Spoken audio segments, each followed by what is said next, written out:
What will we do with this moment? How will we be remembered? Look at the opportunities before us. This election really isn't about the left versus the right.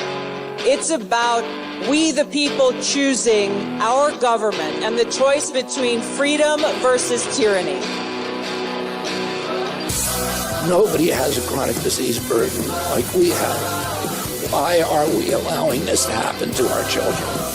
Ultimately, the only thing that will save our country is if we choose to love our kids more than we hate each other. What is going on here is deeper than politics. It is deeply spiritual. We are being called to rise above the hatred and the fear and the evil. We need to remember above and beyond that we must love our neighbors, that we must treat other people as we hope to be treated. You want to be a rebel? You want to be a hippie? You want to stick it to the man? Show up on your college campus and try calling yourself a conservative. America is going to reach heights that it has never seen before. The future is going to be amazing!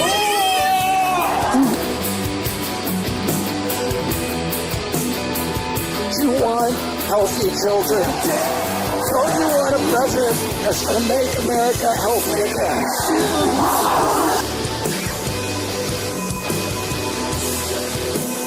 Come to you today as a former Democrat. I will be a first-time Trump voter tonight.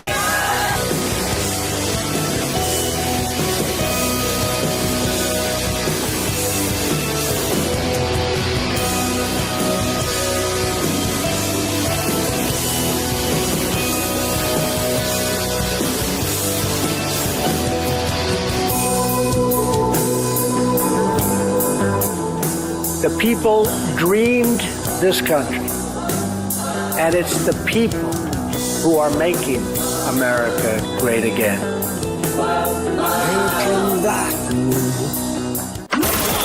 This is Fanfare with Barry Cunningham. What's up, everybody? Welcome to the 7:30. It turned into the 7:45 show as I was gargling, trying to get my voice back. Feeling fine. I just have the hoarse voice. Just gotta muscle through it. But tonight we're gonna start the new show.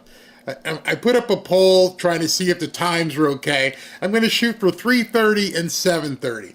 The 3:30 will be basically exclusively about Trump. 7:30, we're going to look to talk about stuff Trump if there's news, and then some other news stories. You know, just like a news show.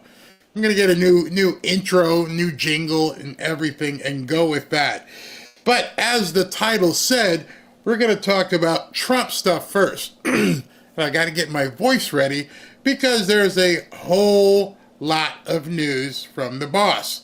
So let's get to it right away because there's a lot. All right, first thing, Donald Trump. I am pleased to nominate Mark Meador to be a commissioner on the FTC, Federal Trade Commission. Mark Meador is a partner at Crescent Meador Powers, LLC. Let me move over. Hold on.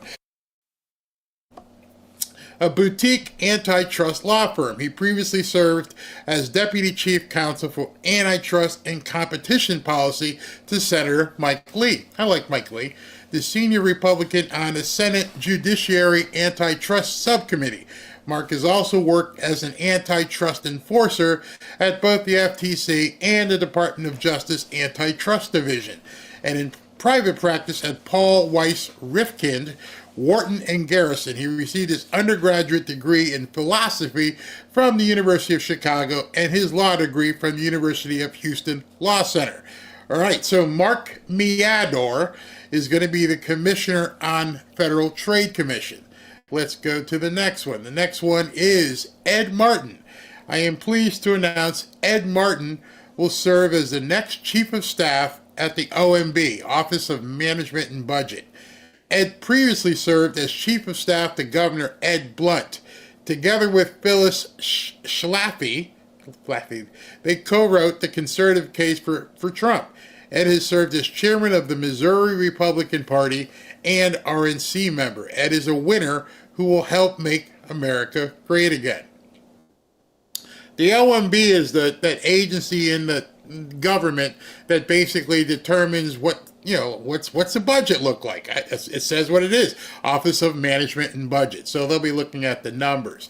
Next one up is I am pleased to nominate Congressman Dan Bishop from North Carolina as Deputy Director for Budget at the Office of OMB. Dan has been a tireless fighter for our mega movement in the House of Representatives on the Judiciary and Homeland Security Committees.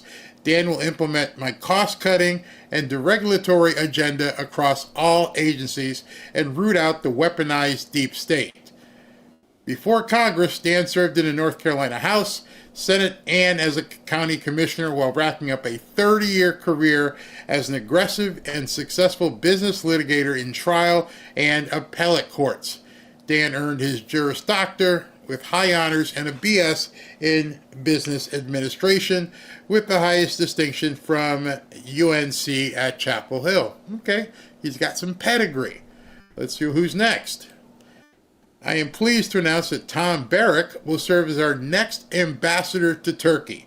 For 3 decades, Tom successfully managed a global private equity firm. He is well respected and experienced voice of reason to a wide range of thought leaders in both political and business circles.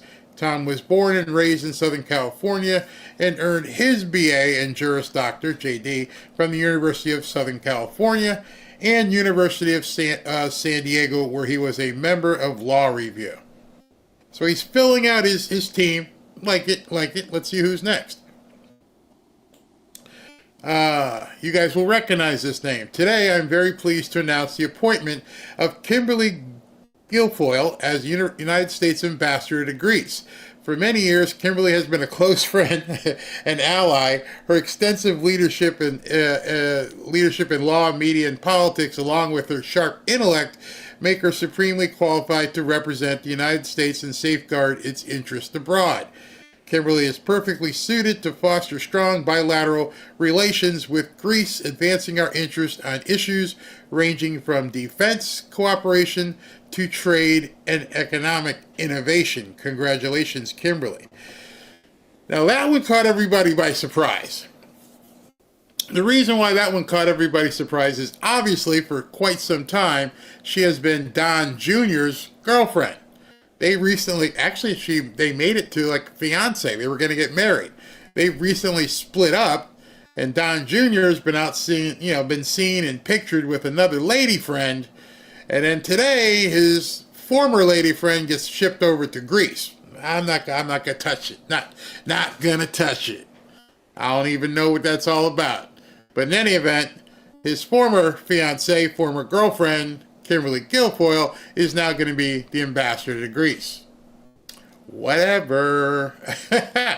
Next up, Jacob Hellberg will be the next Undersecretary of State for Economic Growth, Energy, and the Environment. In this role, Jacob will be a champion of our America First foreign policy. He will guide the State Department policy on economic statecraft, promoting America's economic security and growth, and American technological dominance abroad. Jacob is a successful technology executive, has the knowledge, expertise, and pragmatism to defend America's economic interests abroad and always puts America first. So, the boss has been busy this evening. I will continue to monitor this, and make sure if anything else should pop up, we can get it to you. But as of right now, that seems to be everything at the moment. Everything. That's quite a bit, actually. Quite a bit. He's been busy today. As so has the news. So if you guys saw the last show, there's a couple things that I'm going to cover again, but I'm going to go a little bit further in depth because it happened while I was on the air. But in any regard, let's get to... Oh, wait a minute. Sorry. Got one more. Oops. My bad. Got this one. And the reason I kind of skipped over this is because this has been known for probably a couple weeks, just hasn't been put in pen to paper. I am pleased to appoint Andrew Ferguson to be the next chairman of the Federal Trade Commission. Andrew has a proven record of standing up to big tech censorship. Yeah, baby. Yeah, bring it. And protecting freedom of speech in our great country. Sworn in as a commissioner on April 2nd, 2024, he will be able to fight on behalf of the American people on day one of my administration. Day one. Got it. I hope you're watching. Andrew most recently served as Solicitor General of the Commonwealth of Virginia. Prior to government service, he was an antitrust litigator at several D.C. law firms. He earned his undergraduate degree and law degree from the University of Virginia. Andrew also clerked for Judge Karen L. Henderson on the U.S. Court of Appeals for the D.C. Circuit and U.S. Supreme Court with Justice Clarence Thomas. Andrew will be the most America First and pro-innovation FTC chairman in our country's history. Congratulations to Andrew. So that's going to be the guy who's going to be going after these people up here to make sure we are no longer silenced and suppressed. He's going to have a tough job. Or I'm assuming it's going to be a tough job. I mean, maybe the people at Alphabet are going to say, hey, you know what? He won. The other guy's out. We tried to help them. It didn't work, and let's take our thumb off the scale and see what happens. That's going to be very, very interesting. Here's why it's going to be interesting. If they pull back and allow people like me and others to say what we can say, and allow our content to reach people it needs to reach, people who have signed up and subscribed and said, yeah, I'd like to, subscribe to this channel. Because that doesn't happen anymore. Your subscribers, those of you looking to get into YouTube, subscribers don't mean anything. Zippo. Because they don't show your subscribers any of the stuff that you're putting out there. Unless your subscribers come back and decide that they want to check you out or click all the notification bells, they don't even know you're posting. I have 333,000 subscribers, and I am lucky if 20%, 25% of those people actually see any kind of notification. That's how bad it's gotten. That is how bad it's gotten with their algorithm, especially for conservative people. So I'm hoping Andrew is it Andrew? Yeah, Andrew Ferguson can get in there, kick some major butt, and make it happen. All right, so let's get to today's news. So, because I got a whole bunch to go over with you. The first story that we're going to cover here, and I got the idea from somebody from the afternoon show, and he's like, Barry, have you been seeing what's going on with this drone stuff? And I didn't get the guy's name, but I'm like, yeah, I've been seeing what's going on with this drone stuff, and it doesn't make any sense. What in the hell is happening with all these drones flying around New Jersey? And why is it just in New Jersey? And how do you not know who's commanding these drones that seem to be going up at night and having their way and doing what they want? Let's listen to this. Just past the hour, back at home now. You got small towns throughout the state of New Jersey rattled by mysterious drone sightings. Local officials demanding answers and action to stop the swarms, including what witnesses describe as SUV-sized drones. Nate Foy was on it last week, back on it this week. Morristown, New Jersey with more. Hey, Nate.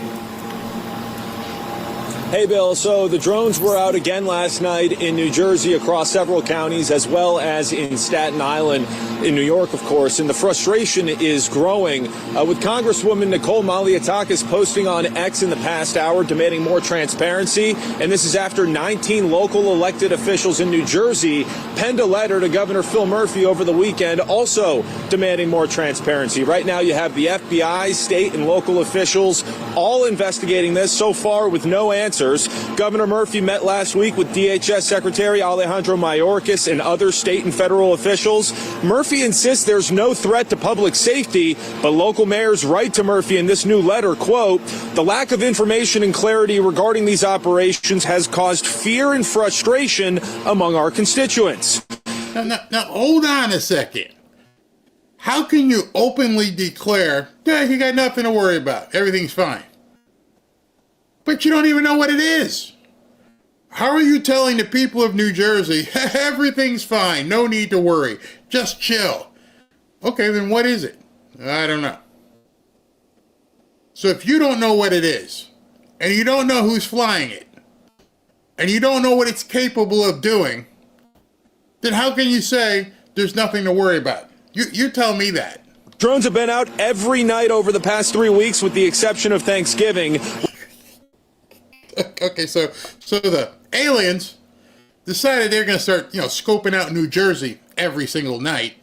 But, of course, they had to stop and go get some turkey and stuffing. Seriously? But there's nothing to worry about here. They're just playing. It's just...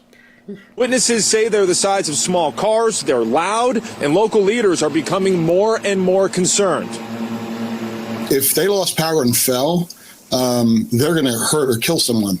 So, and as far as we know, they're not authorized to be up there. I mean, I spoke to the governor last night about 7:30.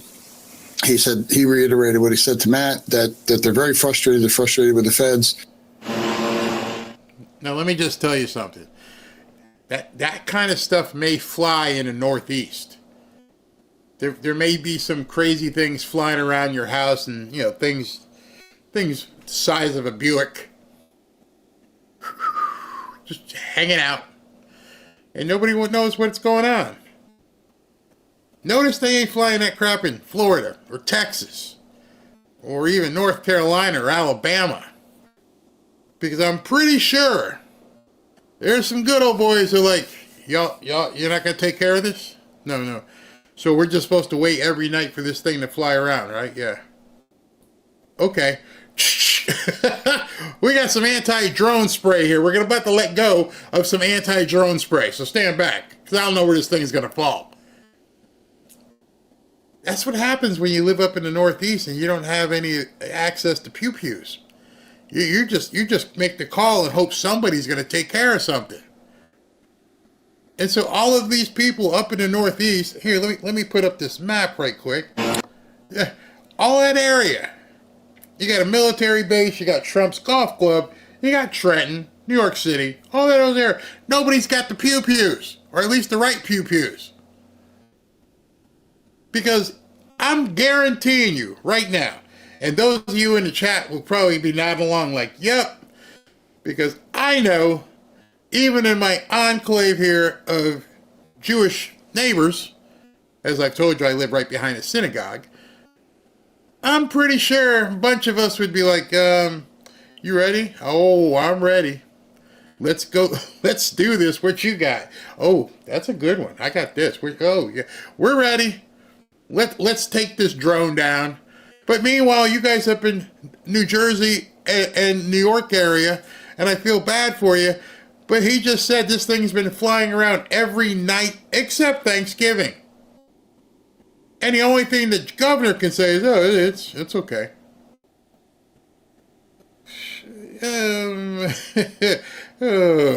Well, I'm sorry. That ain't happening. And then, if we do go out and get the posse together and we start taking shots at this thing and it doesn't fall, then you got a real big problem on your hand, because now we got to have some answers. Because if this is just a drone, it should come down relatively easy. You're telling me if it's an armor drone, or shit, if it turns around and starts shooting back, oh, then we really got some problems. And that's a reference to Matt Morello, the mayor of Washington Township, New Jersey. But take a look at this, Bill. The FAA temporary flight restrictions continue over not only Trump National Golf Club in Bedminster, but also the Picatinny Arsenal military base in northern New Jersey. You see the drones also within the past week have been spotted in Staten Island as well. Now, Governor Murphy does have a news conference in Princeton, New Jersey coming up at 11. the drones in New Jersey, in Morris County. 20, I don't know how many mayors sent a letter to you this morning asking for a clarification. What can you tell us? What is going on, and why is it taking so long to come up with an explanation? Yeah, it's a good, I don't blame people for being frustrated. Let me say, most importantly, right up front, we see no evidence, and I say we, this includes Homeland Security, FBI, Secret Service. You know he's lying, right? I'm going to show you he's lying, but I'm not sure if the people in New Jersey know that he's lying. Now, I've seen some of the comments. I know that many of you up north had, pew-pews. I'm not saying nobody, but I'm just saying if you use it, you can probably go to, into the pokey. They may come looking at you and put the handcuffs on you. So I'm not advocating for you guys to round up and go taking shots. Plus, this thing is as big as a car, and the other guy was right. That thing comes falling down on a house or something. Who knows what's going to happen? But Phil Murphy's here. I can tell you there's nothing to worry about. Well, you don't even know what it is. Our state police, authorities at all levels of government, the most important point to say is we don't see any concern for public safety. That's. If the governor of New Jersey doesn't know what this thing, if he really doesn't know what this is, and then he comes out and says there's no concern for public safety, then pretty much he knows what it is. There's no way those two things could be said in the same sentence. I don't know what it is, but you ain't got nothing to worry about. Well, how would you know I got nothing to worry about if you don't even know what it is? So you might have well come out and said, we've done some investigations and you don't have anything to worry about. What is it? I can't say right now. Okay, then I understand you're covering something up, and it might be something our boys put up there. But to tell me I don't know what it is, and then to follow it up with, but you have nothing to worry about, and that the Homeland Security and FBI, those guys, they told you everything's going to be fine. Yeah. Mm-hmm. Number one. Number two, having said that, it's really frustrating that we don't have more answers as to where they're coming from and why they're doing what they're doing. We had last night 49 sightings. I think 20 of them were over Hunterdon. Now, those include, I think I saw one mistaken a fixed-wing aircraft, a plane, a small Piper Cub, for instance, for a drone, or you saw one, and that counts, and then I saw the same one, and that counts. So we think these are overstated, but it's a non-zero number. I was on with the White House and Homeland Security leadership literally at the very top yesterday. Oh, so Mayorkas is on the case. You got nothing to worry about. As long as Alejandro Mayorkas is on the case, you guys up in the Northeast, you're safe. Everything's fine. You got nothing to worry about. For pretty much all day. I'm hoping we'll get answers sooner than later. I would just ask folks to continue to let the FBI or their local law enforcement know when they see something, and we'll continue to do everything we can with our federal partners to get clearer answers. Why is it so hard to get answers? These are apparently as I understand it, very sophisticated. Okay, wait. Why is it hard to get answers? Well, so I understand it. These are very sophisticated drones. How do you know? You just said, I don't know what it is. And now the guy asks you a question, and you're like, well, these are highly sophisticated. Ooh, really? Hey, Phil, I've got kids in this house, and there's some highly sophisticated car-sized drone flying around every night for the last 3 or 4 weeks. But you're telling me everything is okay, not to worry. If it's highly sophisticated, why shouldn't I be worried? Because if it's highly sophisticated, it may have weaponry you don't know about. It may have weaponry you can't stop. So did the little green guy say, hey, don't worry about it, we're okay. We're just checking out New Jersey. I can't believe some of the smells I'm hearing up here. Up here in Trenton, kind of stinks. Little green guy, Kazoo? Is Kazoo calling you and telling you don't worry about it? What is it? I can't tell you anything. Where are you from? Can't tell you that either, but you don't have anything to worry about. This doesn't make any sense.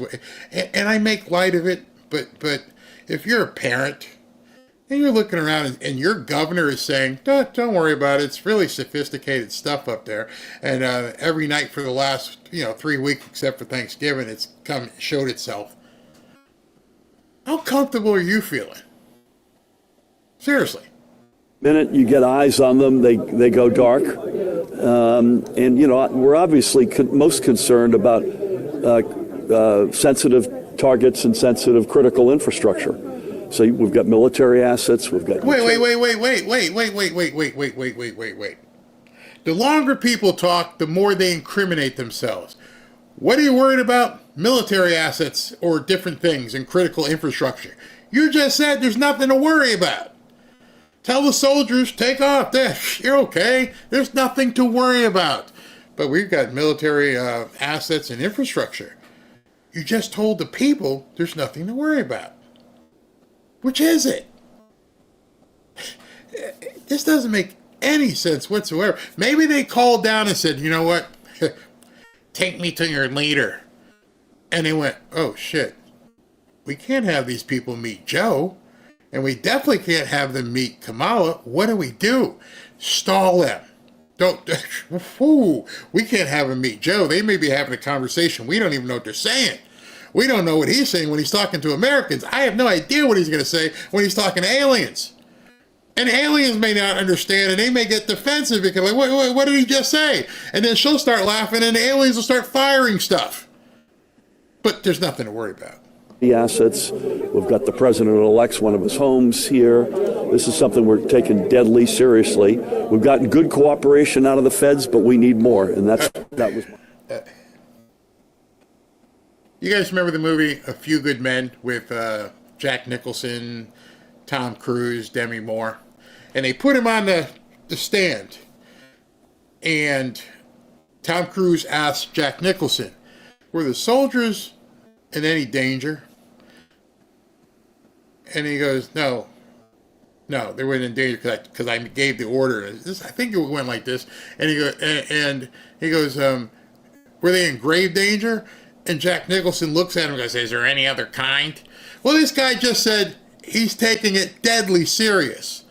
Well, if it's deadly serious, then we do have something to worry about. I don't know who's giving this guy notes or whatever, but you just said I'm taking it deadly serious. But you don't have to worry. Everything's fine. I played. Finally, how much longer do you think? I don't know, but if we have news, I'll let you know. The minute we know something, I'm not going to hide it under a bushel. Governor, you're going to have people saying, I saw a drone and it was spraying something, or I saw a drone crash in my yard and it set off an alarm when I tried to go near it. There's a lot of fear amongst New Jersey residents. I mean, what is your message? Well, the message I just gave. But by the way, we're not aware of any nefarious drone that has crashed, or if there is one that's crashed, could someone please call me and let me know where that is? There are a couple of rumored downing. So you wouldn't know if one of the drones crashed? You're telling me nobody in the FBI, NSA, NASA, nobody would know if a drone crashed? Call us if you see one in the woods. This is turning into a comedy of error, and it's really not funny. I'm making light of it. This is terrifying. Well, not really, because if it was extremely high-tech, if they are from another planet or whatever, galaxy, they must look at us and go, man, y'all some stupid people. And like what Robin has asked me many times, doesn't the whole interplanetary UFO stuff interest you? I'm like, nope, not at all. Not scared. I'm not scared at all. You know why I'm not scared? Because if somebody could be zipping around the galaxy, if they had the power to do all that, then they probably would have the power to take us out. And since they looked at us like bugs, maybe, I'm not concerned. Because I can't fight something like that. None of us can. But at least give us some answers. For one reason or another, one of them was a toy, the other one was never found. But having our hands on equipment that's on the ground would be helpful, no question about it. What is going on in New Jersey? Okay, so You just heard the governor of New Jersey tell people at a press conference, there's nothing to worry about. FBI and Homeland Security, they're on it. We got the best of the best. Best of the best, sir. So they go into a congressional hearing and they're going to ask the FBI, please, by all means, tell us what the heck is going on. So, sir, the FBI and our Newark field office, along with the state and local partners there, the Bureau is actively investigating the situation you mentioned, just the unexplained sighting of drone activity over that part of New Jersey, including proximity to sensitive sites and areas of concern. So we do not attribute that to an individual or a group yet. We're investigating, but I don't have an answer of who's responsible for that, of one or more people that are responsible for those drone flights. But we're actively investigating. What the Bureau has done to aid our state and local partners is what we generally do, enlist the help of the interagency, enlist the help of... You have confidence in this dude? This guy is couching his words so carefully. In addition to not having any information, he's making sure he doesn't give up something he's not supposed to give up. So if you're in New Jersey, New York, understand that your governor of New Jersey just said there's nothing to worry about. I want you to listen to this guy and tell me after you hear what he says, do you feel there's nothing to worry about? The public, there's a tip line there, that 1-800-CALL-FBI, tips.fbi, for information from the public that could help us resolve this. It is concerning. Is the public at risk? Is public safety at risk? Are we concerned that there are nefarious intentions that could cause either national security or a public safety incident that would put Americans at risk? There's nothing that is known that... That's not the answer I want. The answer I want to that question is no.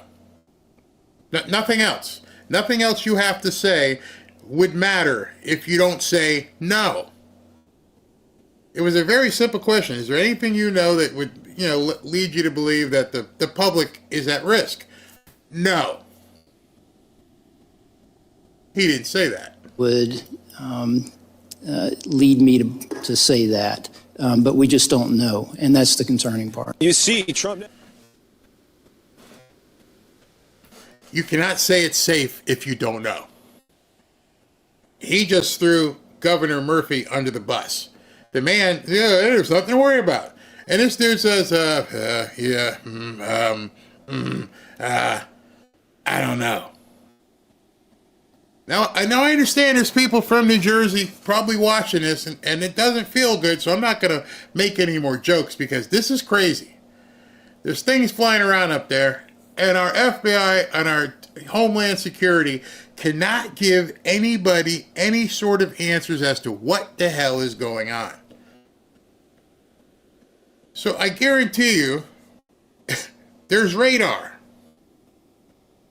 And unless this thing is hypersonic, it's moving and you can see where it's going. You're seeing the blip on the screen. You can see what's happening. Some people can probably see it by eyes and see where it's going.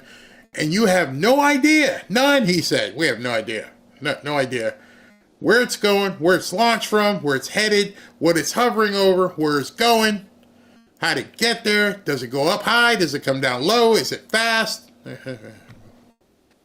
We got nothing.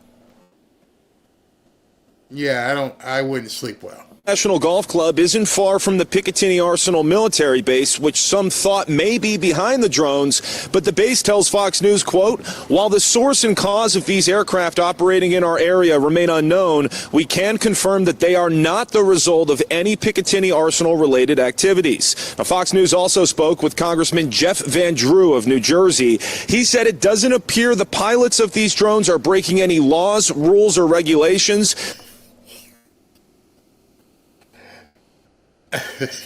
You're flying near, hold on a second. You're flying next to a military base and a no-fly zone, you know, where Trump's golf course is, and you're not breaking any rules? Oh man, people aren't buying this. Please tell me you're not buying this crap. No, there's no way. They're staying out of restricted airspace, which he says is an indication that they know what they're doing.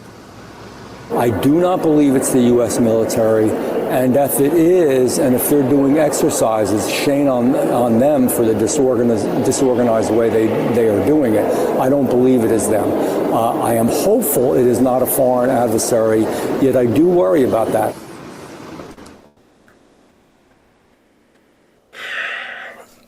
Remember the balloon that floated across the country?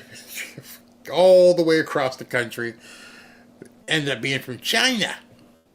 And then they shot it down outside of, you know, South Carolina, North Carolina coast. But it went all the way across. And so now you got this thing flying around.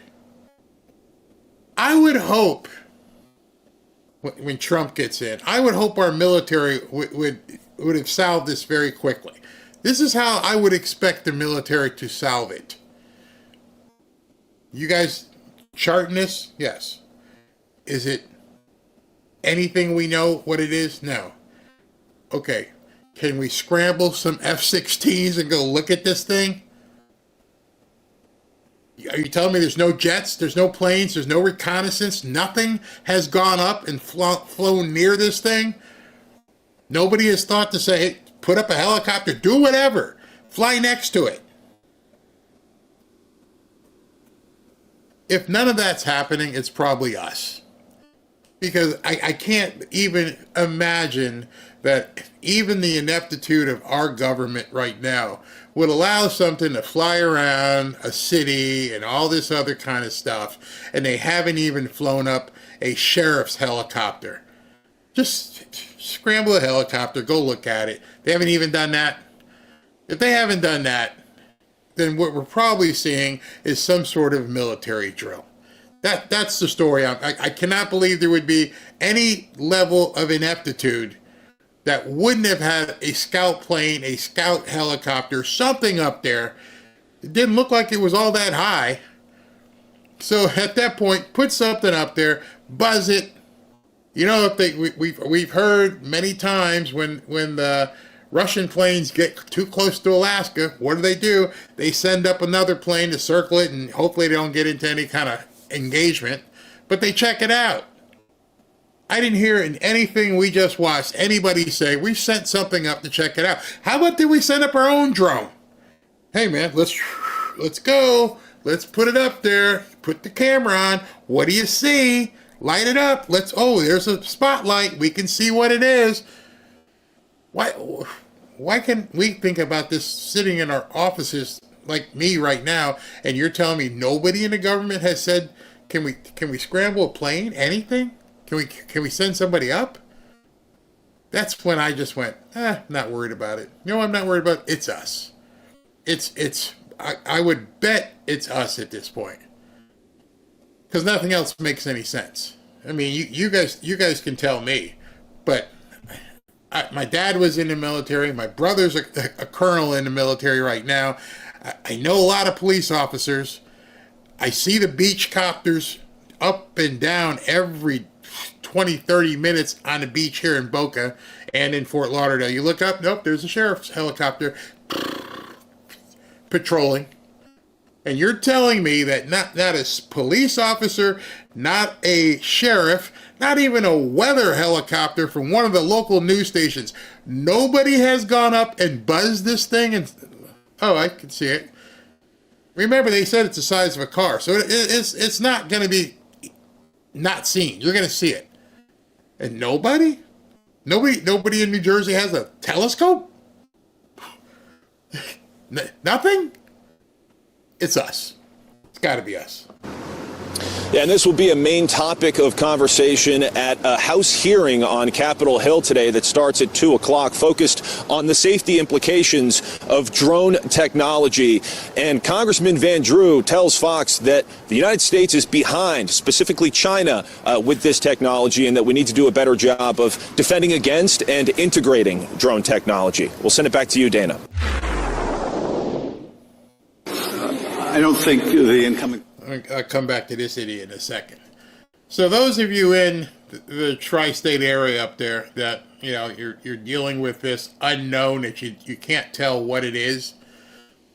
At this point, my suggestion, I mean, there's a guy on YouTube, love his stuff, absolutely love his stuff.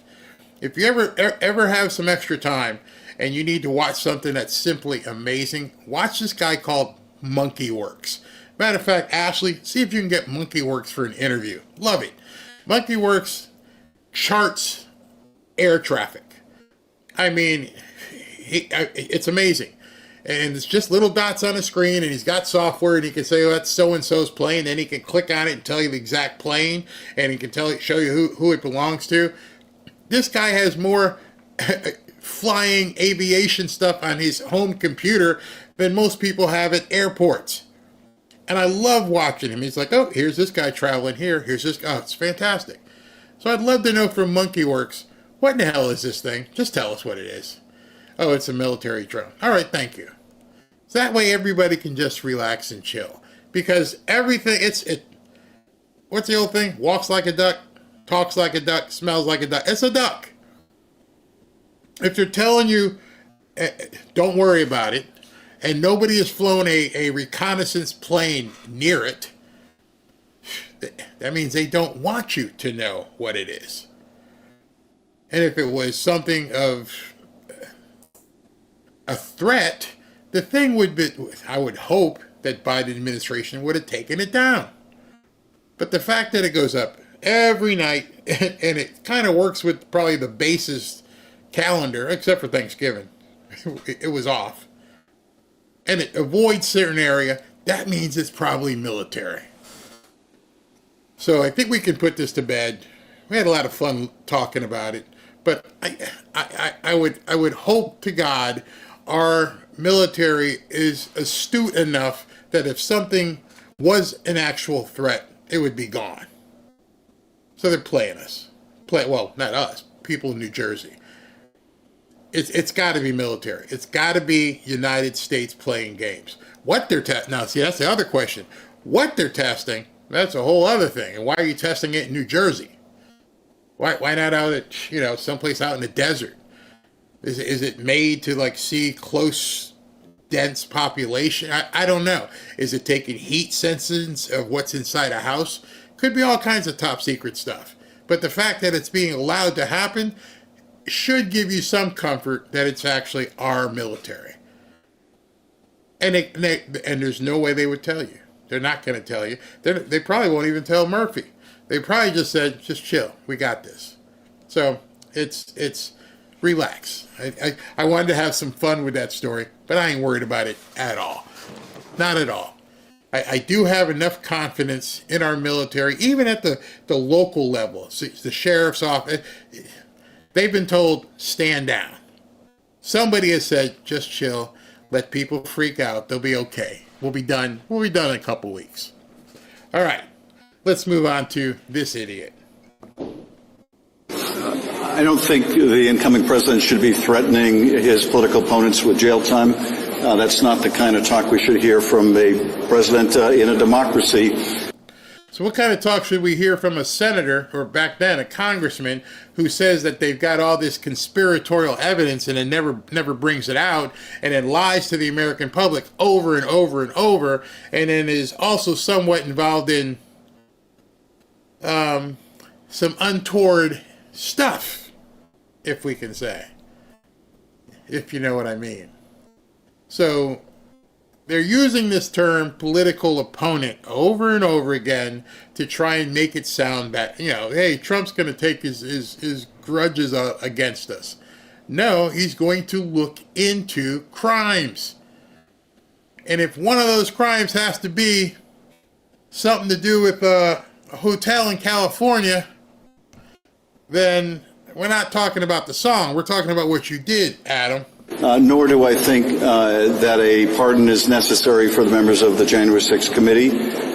We're proud of the work we did on that committee. It was a fundamental oversight obligation to investigate the first attempt to interfere with a peaceful transfer of power in our history.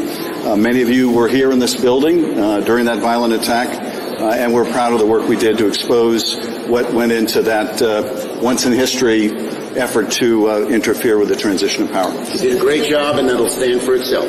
Thank you, everybody. Can you comment on your possible? From what we've seen over the last 8 years, there is nothing those people could say to me that I could put credence in. Nothing. Nothing. I've learned that they can look into a camera and lie with complete ease. They don't care. It's diabolical. So no, nothing you're saying at the microphone means anything to anybody, because we've seen what you can do behind a microphone. Adam, you're very good with your rehearsed speeches. Obviously, Chucky Schumer is too. Sorry, I don't care that you don't think you need a pardon. Let's see what happens at about January 19th, shall we? Let's see what you're thinking about January 19th at about 5 p.m. Bet you things might change then. Today, on Human Rights Day, we call on President Biden to do the right thing. All right, so I covered this earlier, but I didn't have a lot of information. Now I got lots of information. This cue ball here is complaining because, too many black people are on death row. Just so you understand, in order to get on death row, you have to do a really heinous crime. You have to go through a jury trial. The jury then has to say, hey, we're convicting you. And the sentence is according to what the law is in that state. Certain states don't have the death penalty. So if you do the crime in a state that requires you to have your life taken as for what you've done, and a jury convicts you, somehow that process is racist. All these people involved, the officer who arrested you, the prosecutor who charged you, the jury that convicted you, and then the judge that sentenced you, all those people, they're all racist. Whew, wow, that's incredible. To use his clemency authority to commute the death sentences of the 40 individuals on death row, to resentence them to a prison term, and to save lives. State-sanctioned murder is not justice. And the death penalty is a cruel, racist, and fundamentally flawed punishment that has no place in our society. It is deeply discriminatory and has disproportionately been weaponized against black, brown, and low-income families for far too long. It is long past time for President Biden to make good on his campaign promise to address the federal death penalty. With 40 days left in his presidency, we must move with urgency and ensure that history never repeats itself. Now I got a problem. So when I showed that earlier, I didn't have a chance to look up much information. However, since that time, I've had a chance to dig up some information and would love to talk to you about that. All right. This is from the Death Penalty Information Center. And here it says executions by race and the race of the victim. And I'm looking here, and it says 892 of these things, these executions, were of white people. 547 were black people. executions by race of the victim. Almost all of them were white. So you lied. But here's what they'll do. Okay, here's how they do it. What they like to do. They like to say, well, yeah, it's been more white people who have been executed than blacks, but blacks are a smaller percentage of the population, so it's not really congruous. But then you leave off the other half of that equation. They commit more of the crimes. What do you mean? Math is math. You can't have it any other way. You make statements that are completely untrue. This is the actual number created by the Death Penalty Information Center. Executions by race of the defendant. That means of the guy or woman. 892 were white, 547 were black. You can't change it any other way. In 82% of studies, race of the victim was found to influence the likelihood of being charged with capital murder. And so, they're trying to say it is, but when you look at it, race of defendants executed in the United States since 1976. So, by my math, that's about 50 years. 55.5% of the people executed were white. 34% were black. I don't know how you can stand up there as a congressperson, congressional representative, and tell people that it's racist. Once you get in, you start twisting numbers, you can try and make the stats look any way you want, but those are the real numbers. Those are the actual numbers. They're not to be made up. That's it. That's the data. The preferential treatment you seek is because of how you will twist the data. You will use any method that you can to say that it's unfair. But you don't want to say that about the 55.5% of white people who were executed. I'm sure some of their family members, hey, this isn't fair. It's fair. You did the crime. You got to do the time. That's just how it is. I got no patience for that kind of stuff. Most members of Congress are incompetent. They lie. Actually, it's even worse than that. They lie. Come on, Barry. You know you weren't supposed to check the facts. You have to know. I make sure I do. I'm like, she made an argument. Oh, let me go see what the numbers are. Oh, I can't use that source because they'll say it's a bad source. Let me find an actual liberal source. Oh, there's the numbers. I'm sorry. I heard what you said and I went and checked on it. Not supposed to do that. Don't do the crime. Don't do the time. Let's ask The View. Oh my gosh, could you imagine? Could you imagine asking The View? Patty says, agree, Barry. I know sometimes people, they think I'm a smart ass and stuff, but I'm like, the numbers are the numbers. I can't, as a math guy, who I love math, I love numbers, and I'm like, you're gonna try and bastardize this and twist it. But the numbers are right there in front of you. Well, there's more of them than us, and because there's more of them, it shows a weighted average is higher. You people are let's see here. They said that they screwed that poll up just like they did with Kamala. Oh man, bring the receipts. You know, when you talk to certain people, you gotta bring the receipts. If you don't go look it up, they'll say you lied. But these people don't care. They really don't care. And this is a great comment. I am sick of people playing the race card. Amen. Amen down east. Amen. That's specifically what we were talking about in the earlier video today, with the whole thing about Daniel Penny and the other guy who died, and they're calling racist, and they want to go ahead and start riots again. And, you know, we just said, we're done. We're done playing your games. We're done trying to make things nice for you. It's completely over. You guys have lied way too much. Criminals don't calculate the weighted average before doing crime. Oh my gosh, you guys are so funny. You are so funny. Barry, not a smart ass, you're a fact checker. Oh, thank you very much.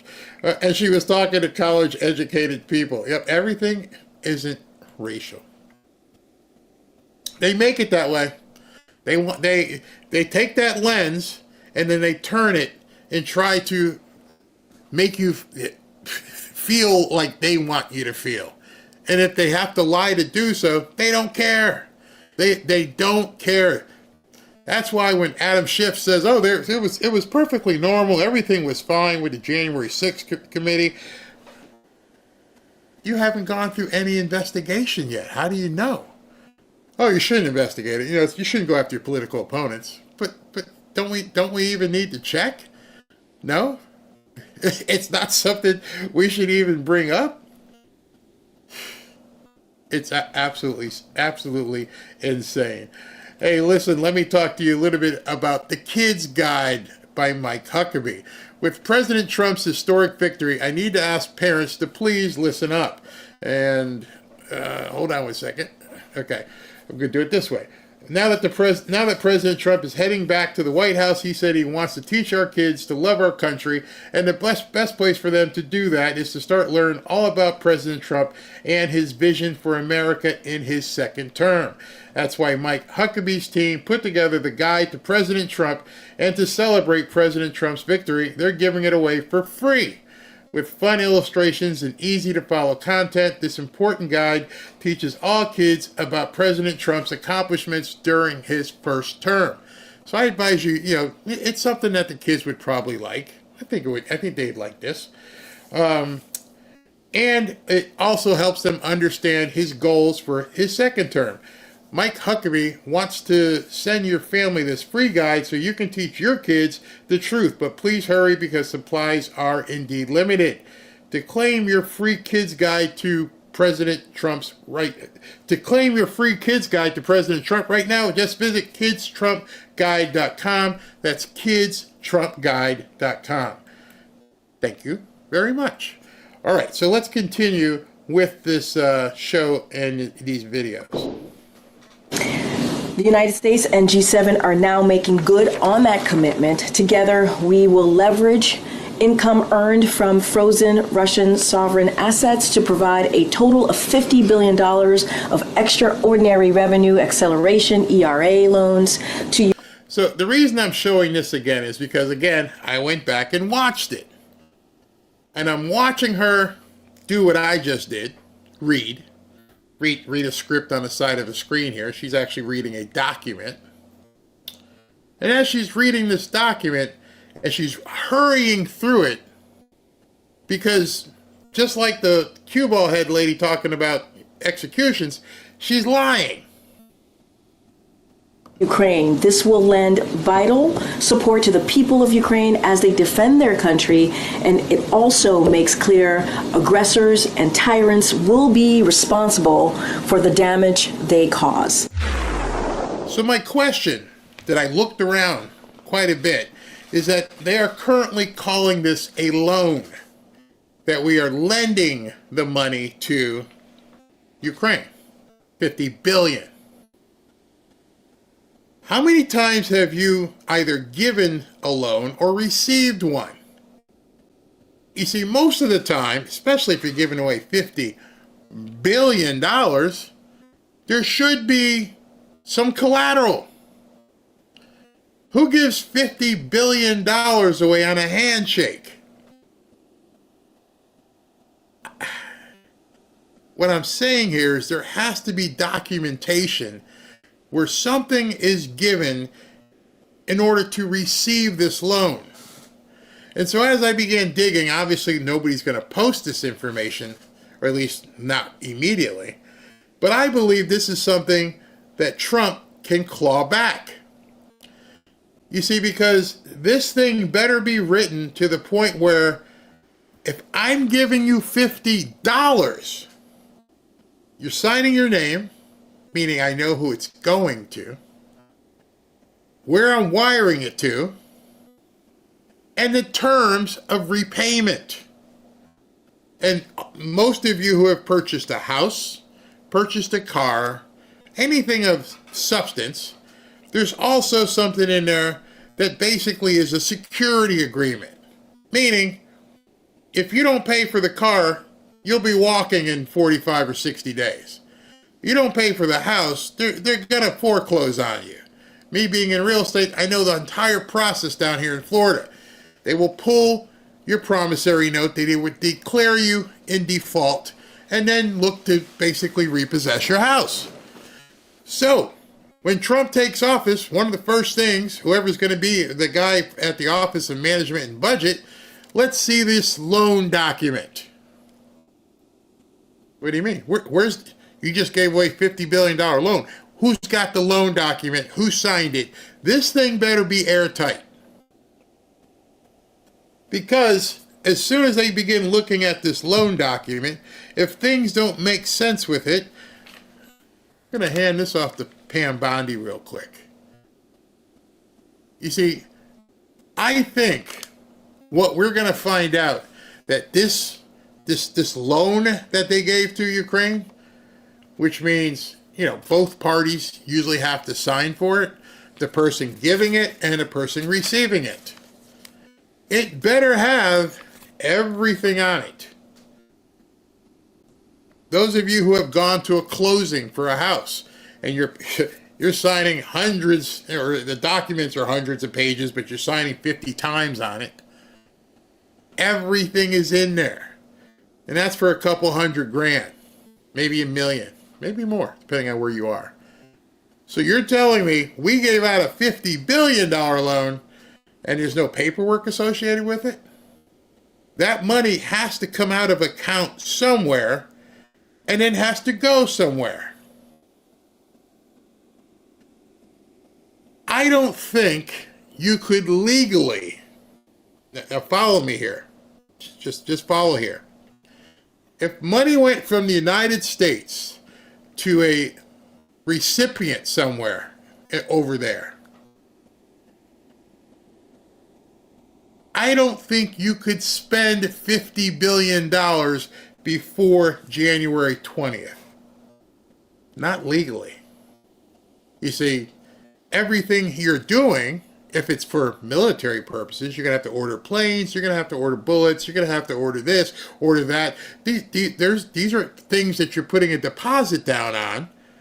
And, hey, listen, I need 20 tanks. Okay, so those 20 tanks are going to cost you, about $400 million. Okay, I'll give you, $100 million up front, and when we get delivery, we'll pay you the rest. Common, right? So there's no way they're going to create all these tanks in the next 30, 40 days. You see where I'm going here? Trump and his people are going to be able to look at this and go, okay, here's the loan. Where'd the money go? And follow that, because interesting, let me see if I want you to hear what she says, because she kind of went convoluted and it wasn't really like it was us giving the money. Listen to what she says here. And she reads so fast that, most people probably didn't hear what she has to say. So I'm going to go back into the other one. Let me see if I can get here, if I can move up a second. All right, listen to this. That commitment. Together, we will leverage income earned from frozen Russian sovereign assets to provide a total of $50 billion of extraordinary revenue acceleration, ERA loans. Okay, so she's basically saying they're taking money from frozen Russian accounts. So there should be no U.S. money leaving hands, right? If you guys heard it, what I just heard, we're taking the money from Russia. Really important that you hear it, because she goes so fast. I want you to hear that again. Let me just go back to the beginning. Okay, let's go. Let's Lear. Sets to provide a total of $50 billion of extraordinary revenue acceleration ERA loans to Ukraine. This will lend vital support to the people of Ukraine as they defend their country, and it also makes clear aggressors and tyrants will be responsible for the damage they cause.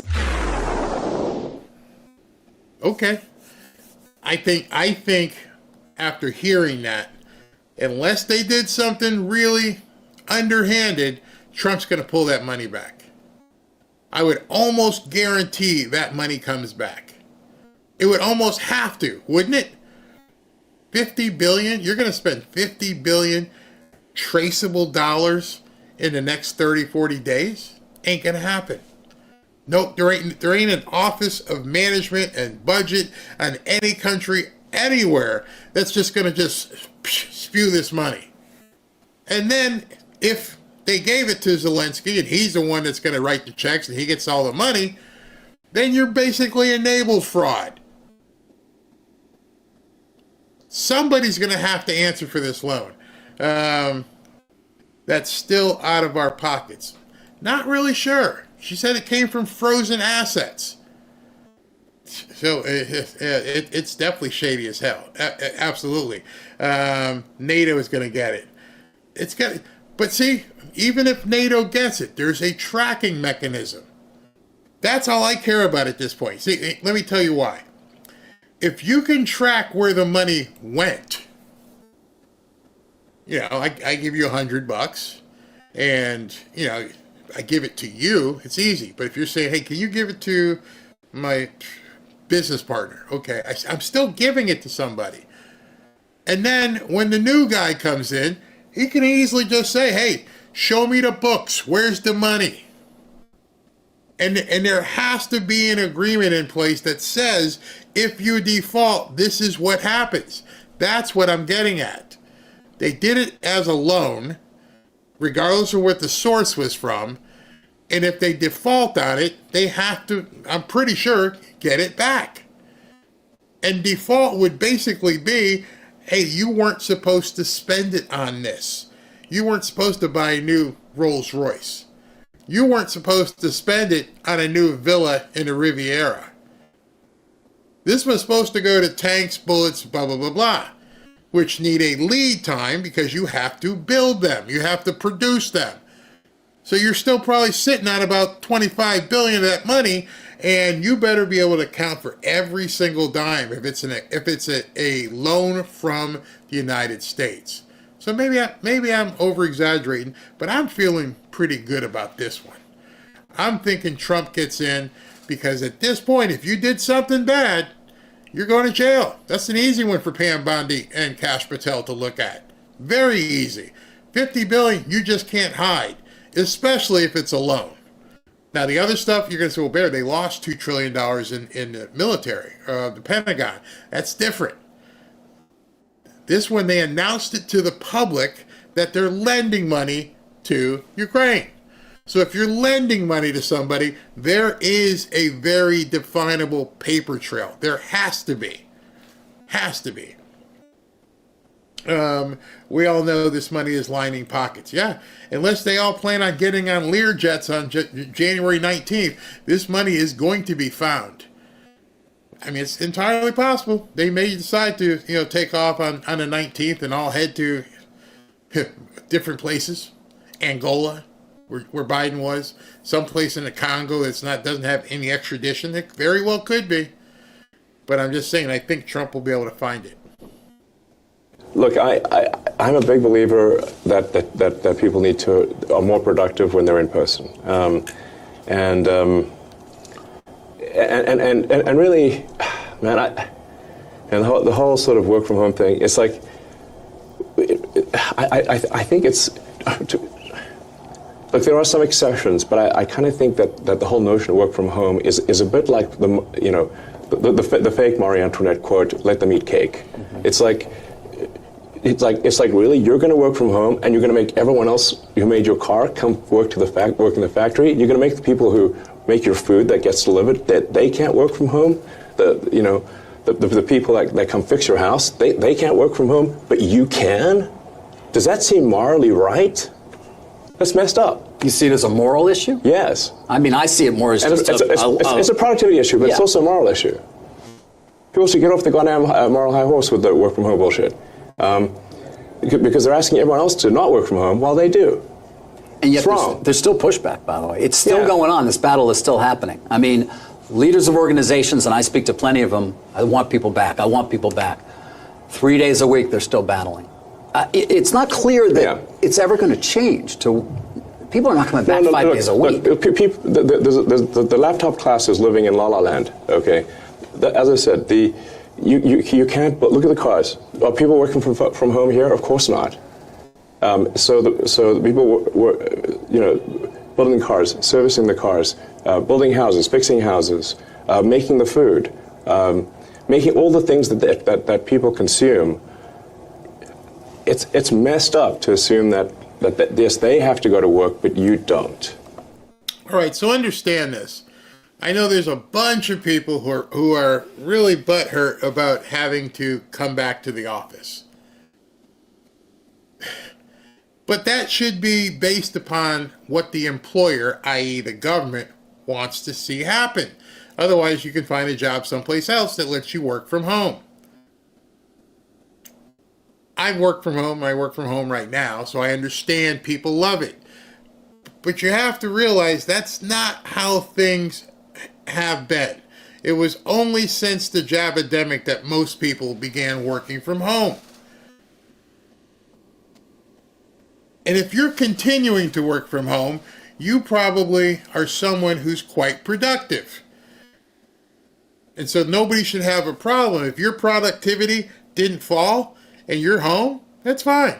I know most of the jobs I've had, I could be much more productive at home than going to an office and dealing with stupid meetings all day long. But see, here's the difference. And last time we talked about this, a bunch of people got offended.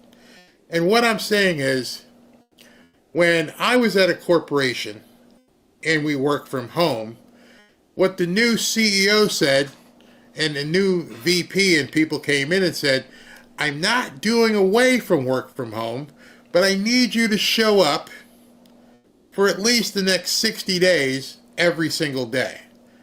Because now I need to track who should be allowed to work from home.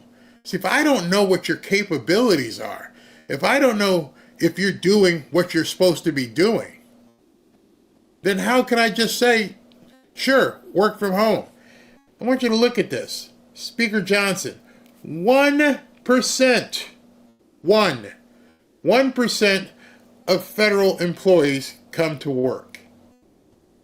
1%. They work for you. So 99% of the people who work in the federal government never come into the office. Then there's a couple problems with that. One, you're paying for all this office space. It's just horrible. Number two, you don't know what John or Susie are doing.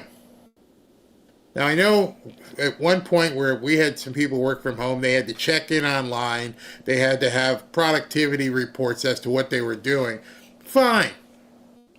I don't have a problem with that, as long as you're actually doing the work. But I've got to find out if you're doing the work. You see, I would love it if I was working from home and a guy said, hey, listen, I need you to come in for the next 60 days because now I'm going to chart to see how productive and how efficient you are. Basically, have you earned the ability to work from home? Can you be autonomous where you don't need managers, telling you what to do? Prove it. That's all he's saying. That's what I'm saying. How is that? It's not just a productivity thing. I think it's morally wrong. Although productivity is definitely impacted too, and the ability of people to learn, I mean, on and on. Listen, look, people will disagree with me about this, but it's like.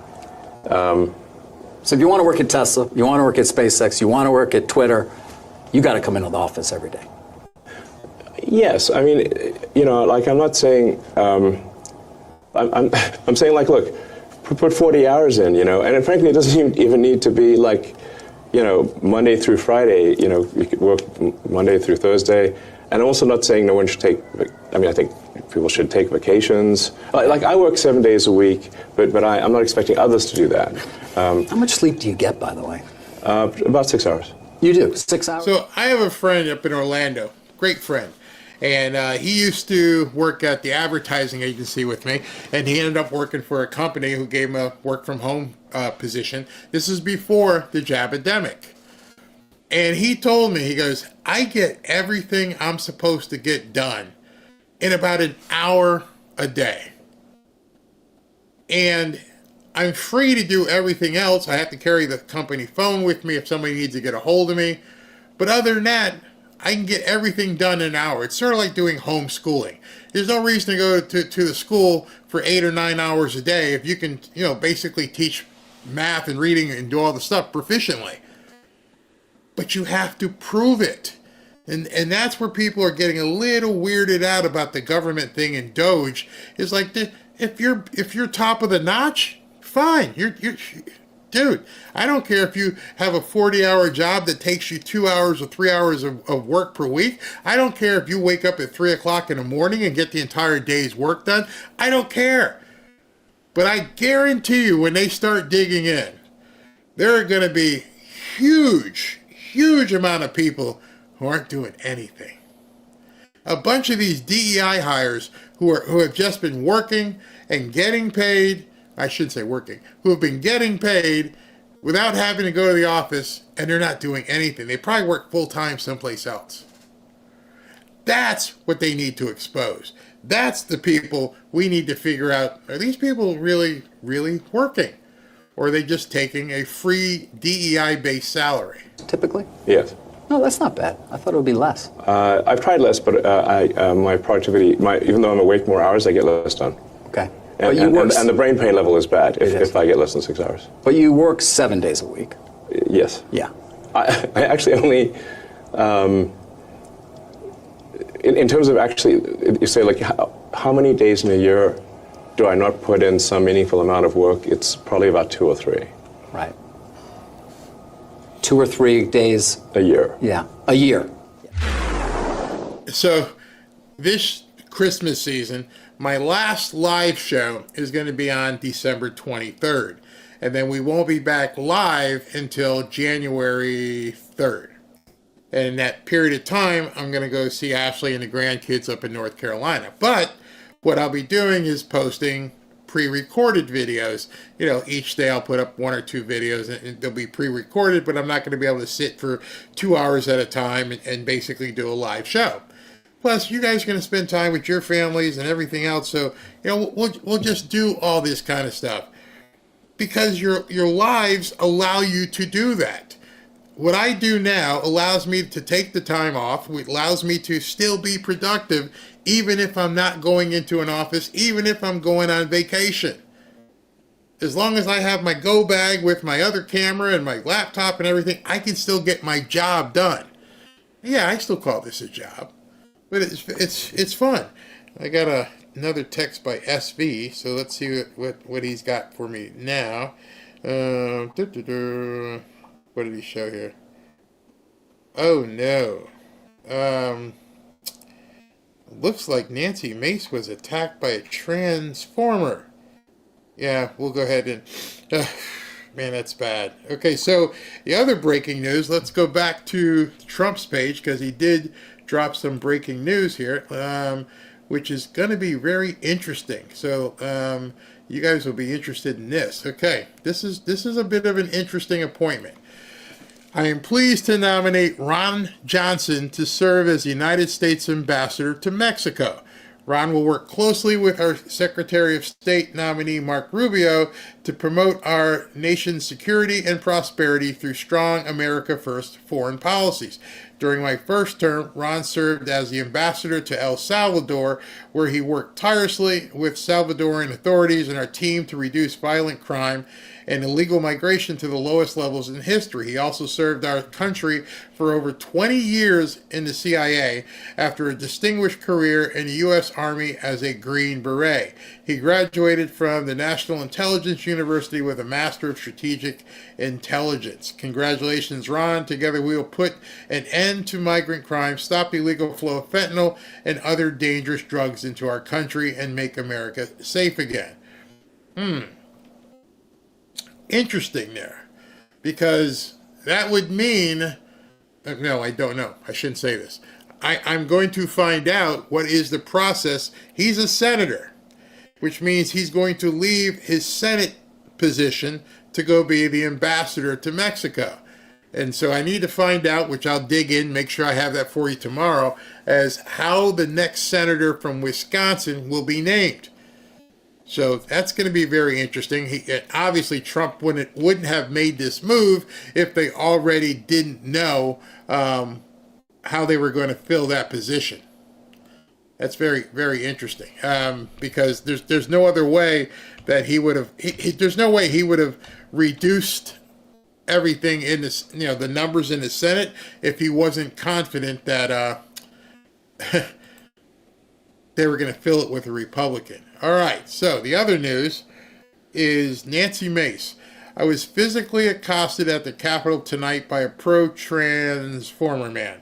One new brace for my wrist and some ice for my arm, and it'll heal just fine. The Capitol Police arrested the guy. Your transformer violence and threats on my life will only make me double down. All right, this is getting nuts, okay? Absolutely nuts. Absolutely nuts. You're going to go threaten a congresswoman? Wow. Wow. I knew they were going to go nuts. I just didn't know how nuts they were going to go. People got to be careful out there. These people are losing their mind. Absolutely crazy. And I'm looking to see if there's any other... Yeah, Nick Sorter saying this right here. Nancy Mace was physically assaulted by a pro at the Capitol tonight, resulting in injuries requiring medical attention. The left is insanely violent. This has gone way too far. Luckily, Nancy is sending these degenerates a message. Well, there's someone else who'll be packing very soon. Unreal. It's an absolute shame. This is what they do. Be careful out there. Don't take any crap, but be careful. Let's go to the next video. A concern shared by you and your colleague Richard Blumenthal about how and whether the president-elect may try and weaponize the U.S. military or direct it against U.S. citizens. And I know out of that concern, you have urged President Biden and the Defense Secretary Lloyd Austin to issue a policy directive that prohibits the mobilization of active duty military or federalizing National Guard personnel to be deployed against their fellow Americans unless specifically authorized.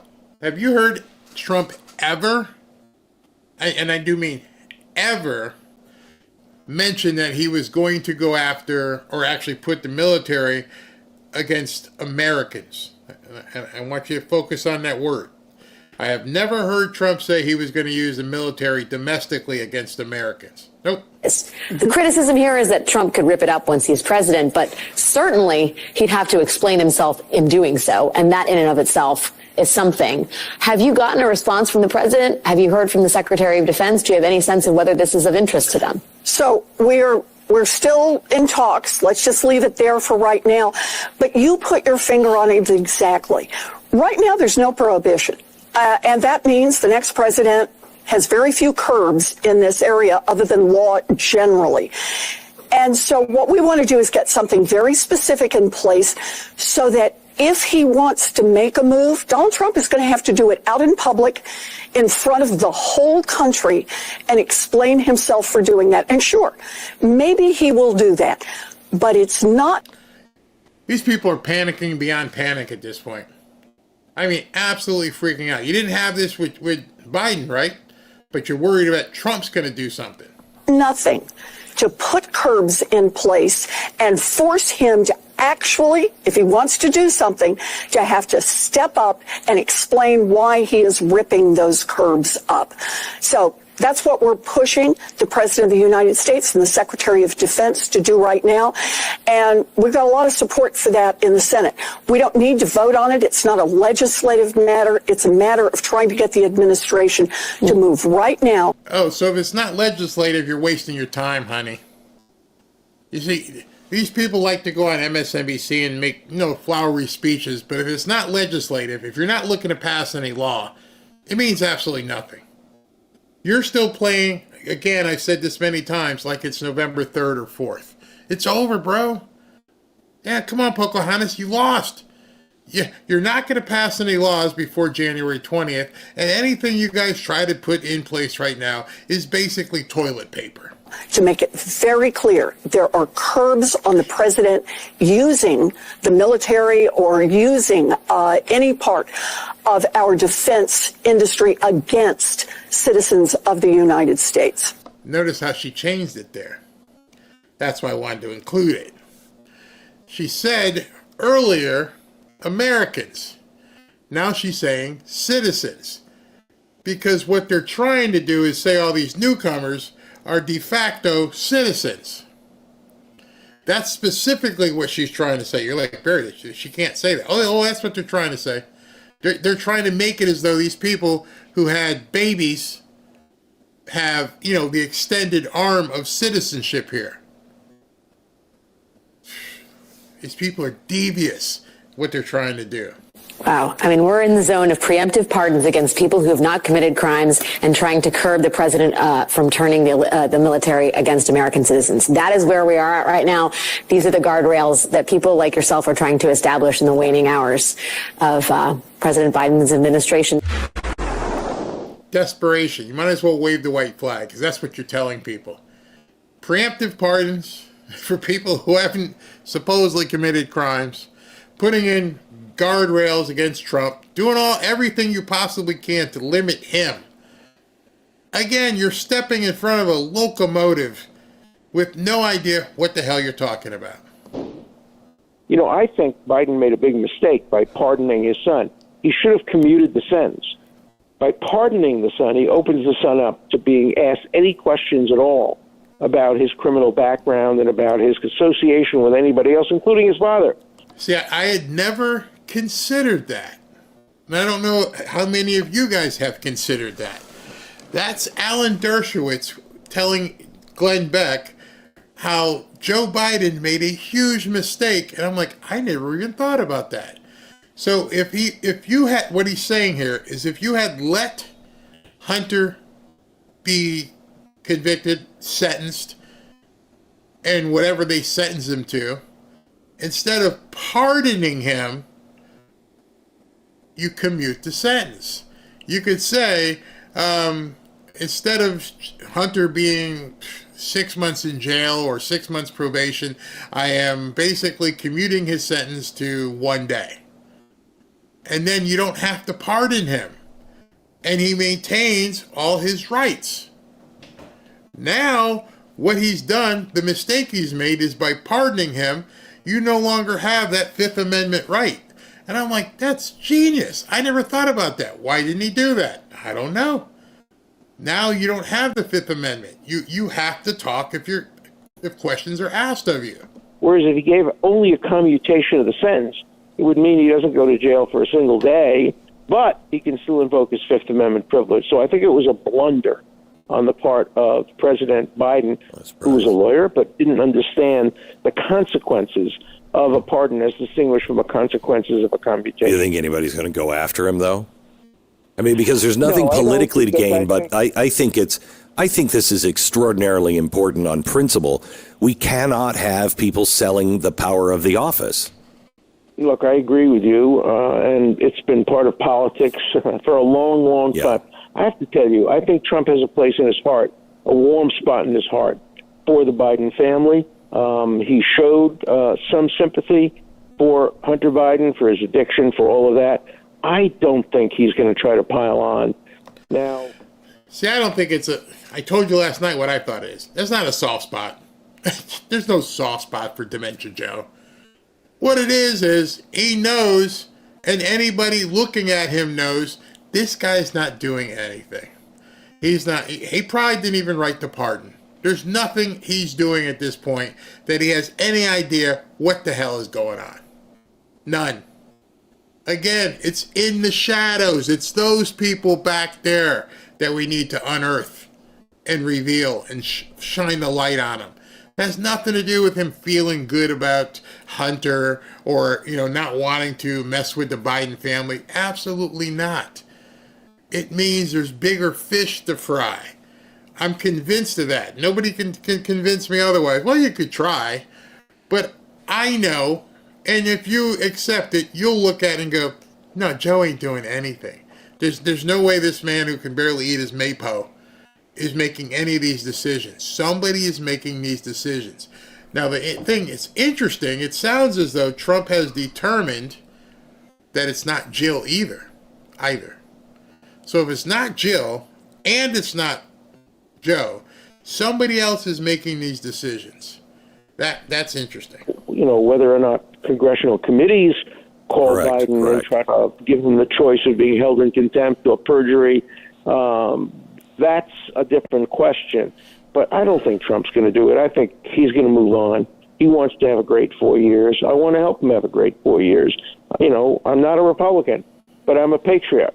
I want to see every American president succeed.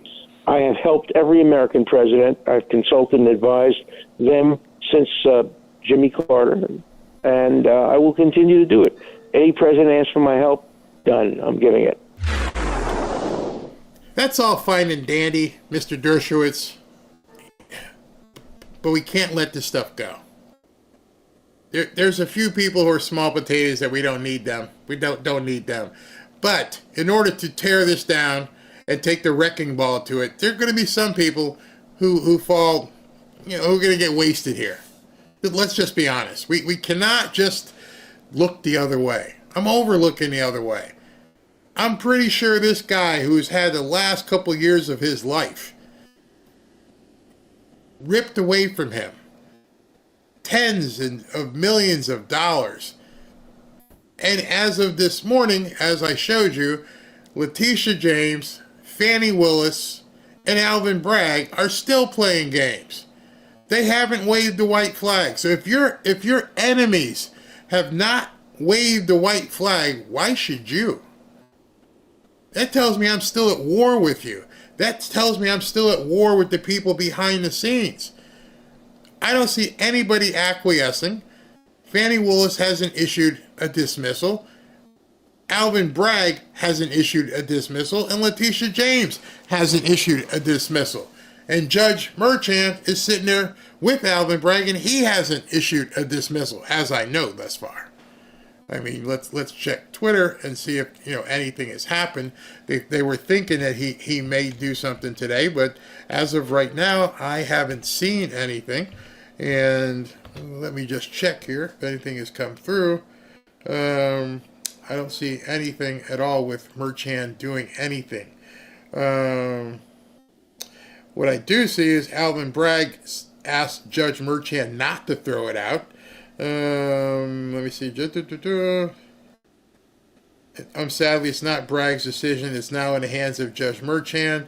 As of right now, Merchant has not ruled. So Merchant could say, we're done.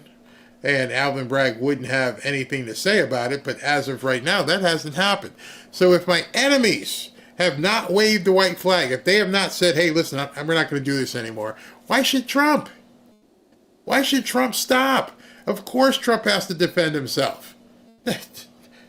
Take no prisoners, expect no mercy. No deals. Right there, there's a couple coming together. Remember, they're going to do shock and awe on the border, right? They're going to do that. You have other things happening. Right there's a good punch list. I'm really adamant about, I think Roger said, I'm really adamant about fire them all. They're illegitimate. They got to go. Fire them. Got to go. 1 minute after, when the hand comes off the King James Bible, somebody should hit send on the memo.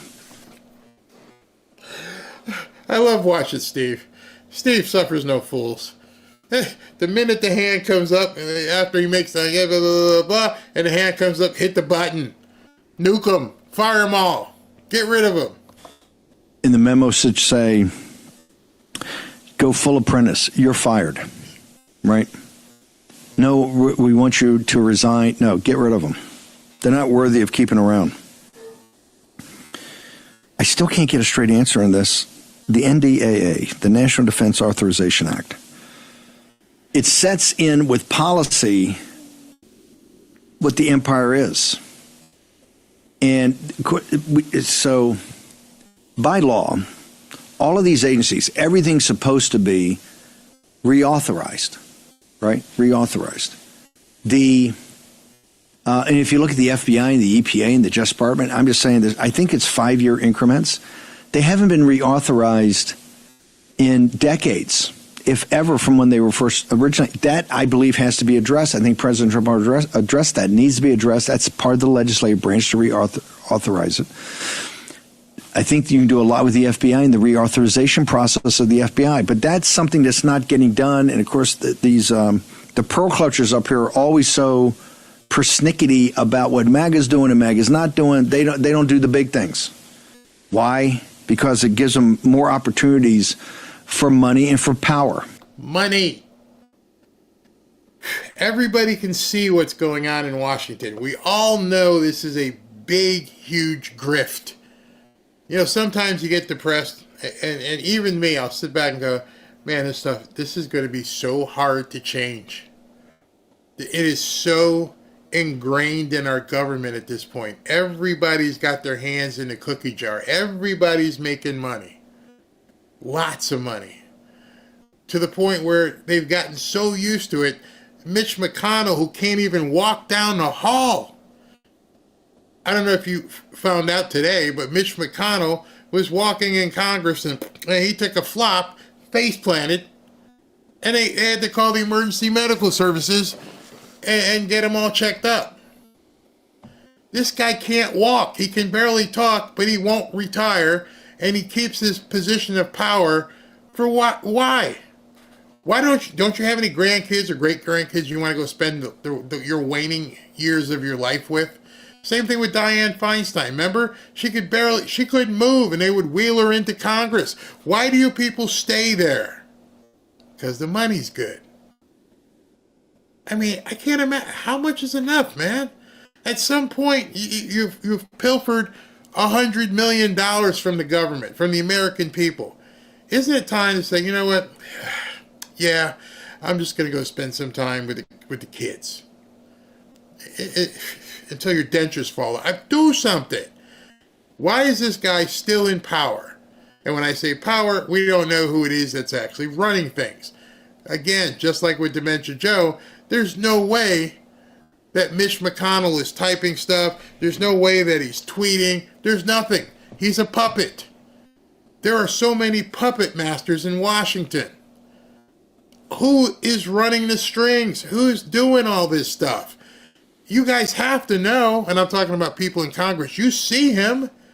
You see the guy being ushered around and not knowing what he's doing. Who's holding his hand? These people are lying to the American public. They should be exposed. The guy can't put words together. He freezes.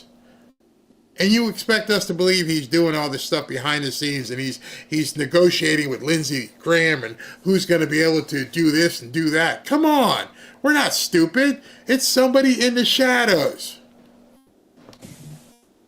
The one they never miss, though, the one must-pass bill on Capitol Hill, hear this all the time, must-pass bill, is the Defense Authorization Act. And why?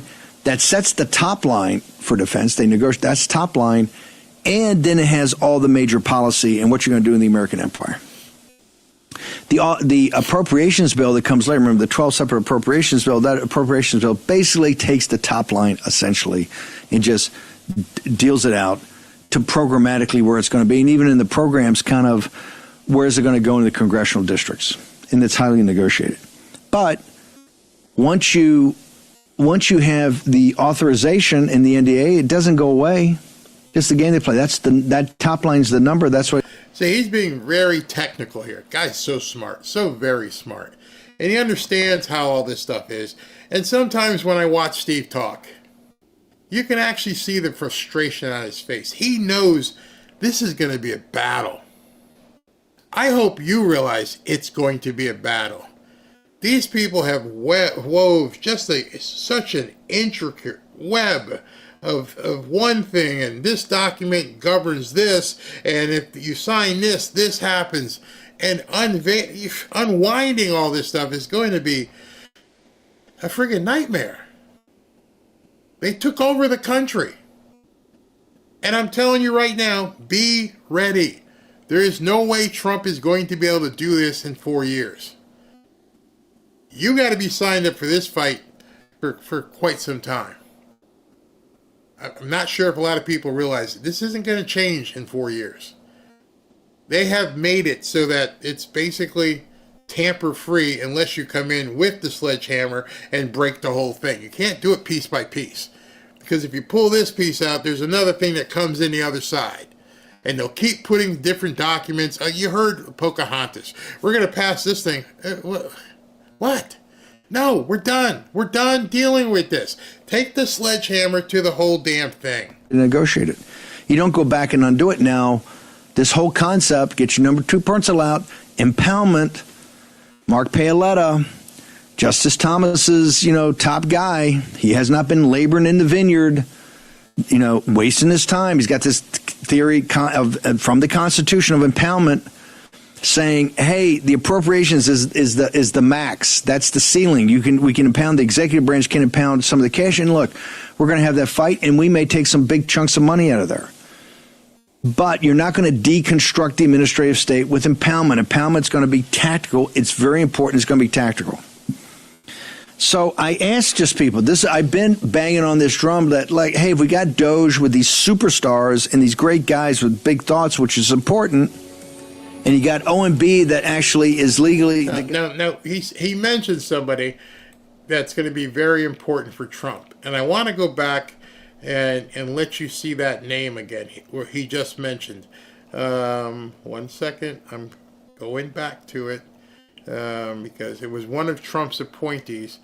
For some reason, Trump has appointed a whole bunch of stuff. Posted a whole bunch of stuff. But he mentioned this guy. Where's the name? Mark. Okay, here it is. All right. This is the guy that Steve was just talking about, who he said is going to be very important to all of this. Because this is Mark Paoletta, who's returning as General Counsel of the Office of Management and Budget, OMB. Mark will work closely with Doge to cut the size of our bloated government bureaucracy and root out wasteful and anti-American spending. And so this guy is the guy that Steve Bannon was just talking about. So that tells you how important this guy is to the overall Jenga of the government. That manage the process from the executive. And oh, by the way, when I look at the contract, Doge happens to be a consultant or advisor to OMB, so I kind of get it. The appropriations process, because all they're saying on MSNBC and CNN, only Congress can cut, Elon Musk got no power. Well, it's in the appropriations process it all comes together. Now, because the cartel doesn't want any change. In the discretionary side, it's $1.5 trillion. $1 trillion, that's the defense budget. And if you don't start cutting the defense, you never get to the social programs. That's just the way the system rolls, folks. We're passing, and I got a million excuses. People say, oh, no, Steve, you come back and change. No. That's just not true. They're going to pass, and we passed the rule today because not enough people are on the watchtower. The NDAA was going to lock in $1 trillion defense bill. So tell me what. All right, so what he's talking about there, because he gets into the weeds. And because this thing is one giant weed field, and how I mentioned to you how it's all interlocked and interwoven and everything else. And if you don't know how to go in and de-weed this thing, you're done. So this guy, Mark Paoletta, is going to work with Vivek and Elon to get in there and dig through this stuff. No, he's right, and the people on MSNBC are correct. Doge has no power. But Doge is like going to the, psychiatrist.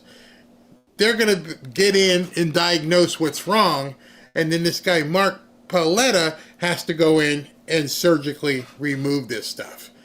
And that's why they keep complaining about military budget, because it's up here, and then also down here, all the other stuff is basically what if you think of it like a waterfall. All this other money goes to all these other places, as you saw today, when they pulled $50 billion from a frozen Russian account and now moving it. What? Yeah, that's how bad it is. That is how bad it is. There are two kind of interesting nerdy dynamics happening in Washington right now behind the scenes. Some of it's a little bit public that tell you that it's not business as usual, which I think is a very good thing. In case you don't recognize who this is Jen Psaki. And she's all giddy because she's loving what she believes is a fight that's happening and that people are not going to allow Trump to get the people he wants. One is Republican senators, not a lot of them, but enough of them are doing what I'm going to call quiet defiance, because basically they're not coming out publicly saying they're opposing nominees like Matt Gaetz or Pete Hegseth, which most are quiet about. Joni Ernst probably came the closest. But behind the scenes, what's clear is they are making clear to Trump's team they are not going to support this guy. All right, so she's making this video. Don't know who she thought she was giving it to, but she's spilling beans here and saying the Republicans are lying to Trump. Let me just address that. I have felt for quite some time, nobody talks about it, that these recess appointments are coming. I really, really feel that this is driving Trump crazy, that these navigating this entire labyrinth and trying to do the different things, that he's finally just going to say, we're going to do it. And something happened yesterday by one of the guys you've seen today in this video that kind of also makes me think that's what's coming. You see, Adam Schiff won the election in California, but he wasn't supposed to be sworn in until January. Not sure if you knew that, but he gets sworn in today, or was it yesterday? So now he is a sitting member of the Senate. And I really feel at this point he's going to try and muck up the waters so Trump can't do his recess appointments. I believe at this point they're planning their game plan, their chess match as to how to stop Trump with his recess appointments. They know he's going to do it with the House. And if they do it with the Senate, I think Adam Schiff is being brought in to rally the support and tell people what's coming. There is no way Trump can't. These hearings are just, if what she's saying is true, these people will not get confirmed. It's insane. So would it be better if it was public? Sure, so that they could explain to the public why they're opposed. But even doing this means they might be able to get rid of some of the most problematic nominees. Gaetz first. Hegseth is clearly on his way out. We'll see how long he lasts. I expect someone like Tulsi Gabbard maybe next. We will see. They're giddy about it. They want to pick these people off one at a time. There's no way Trump, you can't lose anybody else. They're smiling, they're giddy. Oh, we're going to take these people, we're going to collect all these scalps. It can't happen. You noticed earlier, some of you guys were here earlier, and they were talking about, what's her name? The idiot. Joni Ernst. And earlier, even myself, I'm like, hey, Joni Ernst, she changed. She's going to back Pete Hegseth. And then I started reading, and I'm like, oh, man, she duped everybody. Because she kept saying, I support the process. She never said, I support Pete Hegseth. And lo and behold, I don't know if this is the video. Let me see. I mean, I'm not a confrontational person. I don't. Hold that. I'm going to come back to that. This is Daniel Penny, who got, acquitted for the subway stuff. Really extend myself. I think this type of thing is very uncomfortable. All this attention and limelight is very uncomfortable. And I would prefer without it. I didn't want any type of attention or praise. and I still don't. The guilt I would have felt if someone did get hurt, if he did do what he was threatening to do, would never be able to live with myself. And I'll. This guy is gonna. He may not want to, but he's gonna have to move out of New York. He's gonna have to move down to Florida or Texas, someplace where he can be protected and where he can protect himself. He can't possibly stay in New York. These people will be going after him. They are so. You saw what they did with Nancy Mace. So this guy isn't even a congressperson. They will be going after Penny. And hearing him talk here, I felt he's sincere in saying, I was just trying to help people. Take 1 million court appearances and people calling me names and people hating me just to keep one of those people from getting hurt or killed. I'd have done the same thing.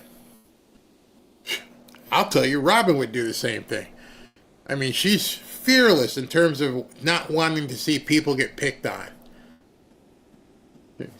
Elbow me, tell me, get your big butt in there and don't let that happen. If I'm sitting on a subway and I see this homeless, drug-addicted nut, regardless of his color, accosting people and telling people what he's going to do, I couldn't sit there. I would have to help them. I would have to use every bit of training I have. And I probably would have done the same thing. I've done the same thing. That's the funny part. Not funny, but that's the odd part of this. Back in my days when I was doing security and bouncing and personal bodyguarding, I remember doing exactly what he did. I'm lucky nobody ever died, but I've choked people out. It's not a hard maneuver. Once you learn it and you get your hand, it's pretty quick. And it's pretty quick how somebody will just drop. It's funny once you cut off the air supply how fast somebody drops. And you have to know with your training how close you can get to choking them out. It's a very fine line. You can feel as soon as their body goes limp, you should just let go. But this guy, who knows if he was on anything, but in any event, I've had to help people. I've had to, as a part of my job, watch, scan, see what's going on, boom, lock somebody up. And so I have that feeling of helping to protect people. Man, woman, anyone who's being violated. If I'm in a restaurant or a movie theater and I see people going at it, I'm going to look for the person who's the aggressor and who's the person that needs help. And many people these days won't step in. And I think, and I fear for what this guy went through, many people may not step in now. But that isn't the American way. We're supposed to help the less fortunate. We're supposed, there's no way. I'm telling you right now, I'm looking at the camera, I can see in the chat here, and I'm pretty sure there are some guys who are able-bodied. If you saw a woman being attacked, you're jumping in. I know it. I can just tell somebody you're going to jump in. That's the spirit. We all have to keep that. We have to be able to protect one another. And just be careful, but it's awful. I had a good exchange with Mr. Hegseth. Now, what I was talking about earlier was, what's her name again? Joni Ernst, when she said, do you support Pete Hegseth? I support the process. Listen. Are you ready to support him? I had a good exchange, and we'll see what the process bears. What more are you looking to learn? Well, he's got probably at least half the Senate that he's going to visit with. He's got a process that is going to involve full vetting through the administration and then ultimately a committee. Process, huh? Process. So you're telling me Trump's going to put the entirety of his new presidency in the hands of these nuts? who want to go with the process. It has to be recess appointments. They know it has to be recess appointments. They're not going to give him what he wants. She wouldn't say it right then. Hey, you're going to support him? We're going to follow the process. There's going to be vetting. And what? It's easy answer. You're going to support Trump and get his guys in here. Oh, we're going to do the process. Hey, Joni, you're going to do... No, we're going to do the process. I'm sure Susan Collins is the same way. Oh, let's do the process. So that's 3 right there who are process people. And then Lindsey Graham said the same thing. Well, I'm sure he's going to get a good hearing. Not asking you about the hearing. Are you going to support him? He can't. He can't do this, man. Can't. I'm telling you, Trump, people got to be around you. They got to tell you, do it. Do the recess. Do whatever you need to do. They're going to screw you. Yes, we do have some good news after what appears to be our public pressure on Judge Royce Lamberth, who you and I have been talking about for weeks. Natalie and I talked about him yesterday. It appears that he showed a little bit of mercy in court today for a J6er, who just a few weeks ago, he was threatening to put in jail for months. And this is... All right, so this is Julie Kelly, who's been amazing working on behalf of the J6ers. And I saw this piece, I'm like, I got to include this tonight. I hope I don't run out of time, but I got to include this. Why is that? Well, a judge was going to throw the book at a couple of J6ers, another one. And then, of course, here came the people on X, here came people screaming, and it worked. And if you were part of that, congratulations. You made a difference. J6er who had been convicted of that 1512C2, that conviction found unlawful by the Supreme Court, then vacated. But the DOJ still wants people to spend as much time in prison on misdemeanors as they had on that now unlawful felony. Anyway, Judge Lamberth sent out this big order a few weeks ago. It made it sound like he was going to throw the book at this defendant once again, but did not. He instead ordered him to time served. He had already been in prison for 11 months. And what I think is the first time what happened in court is Judge Lamberth ordered the government to reimburse this J6 defendant for fines and restitution he had paid on that now unlawful 1512C2. Now, we're not going to take all the credit because there are very good defense lawyers involved here. But we are shining a light on these judges, what they are doing in court that no one else is doing. We are talking about what they're doing to these J6ers, still throwing them behind bars, still putting them on trial, still charging new defendants. And we are, you and I and a few other outlets who cover my work, are the only ones who are calling them out.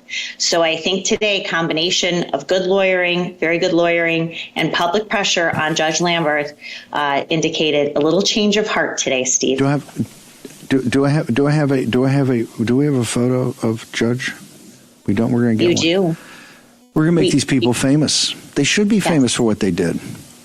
Yes. Judges, you're going to be held accountable. Let's say this, for what you did. You're not, what are you, some kind of god? You people are gods? I don't think so. You see, these people have lived in the shadows for so long, doing whatever they want. They're not used to public pressure. We've got to put pressure on these people. Have to. I mean, we have to show people that we're the ones you work for. Not the other way around. We don't work for you. You work for us. All you judges, even though you have lifetime appointments and everything else, now it's time for you to get your comeuppance. You're going to be held accountable. We're going to lead an effort using facts and public pressure to have you impeached, to be impeached and go before the Senate, have a trial in the Senate, and be removed from your lifetime appointments because you're not worthy of those appointments. So Judge Royce Lamberth, I'm glad you're getting old-time religion today. You know, I don't know. Maybe you get old-time religion on some, maybe you go back and review some of the other stuff. Who knows? Like President Trump says, it's a process. Trust the process. I think that was a little tongue-in-cheek. Process. Trust the process. So I noticed in the comments, some of you guys had said Lindsey Graham is supporting Trump. Supporting Pete Hegseth. That's not what he's done. I understand at this point, he's playing the game as well. Here's what he recently said. This is to CNN.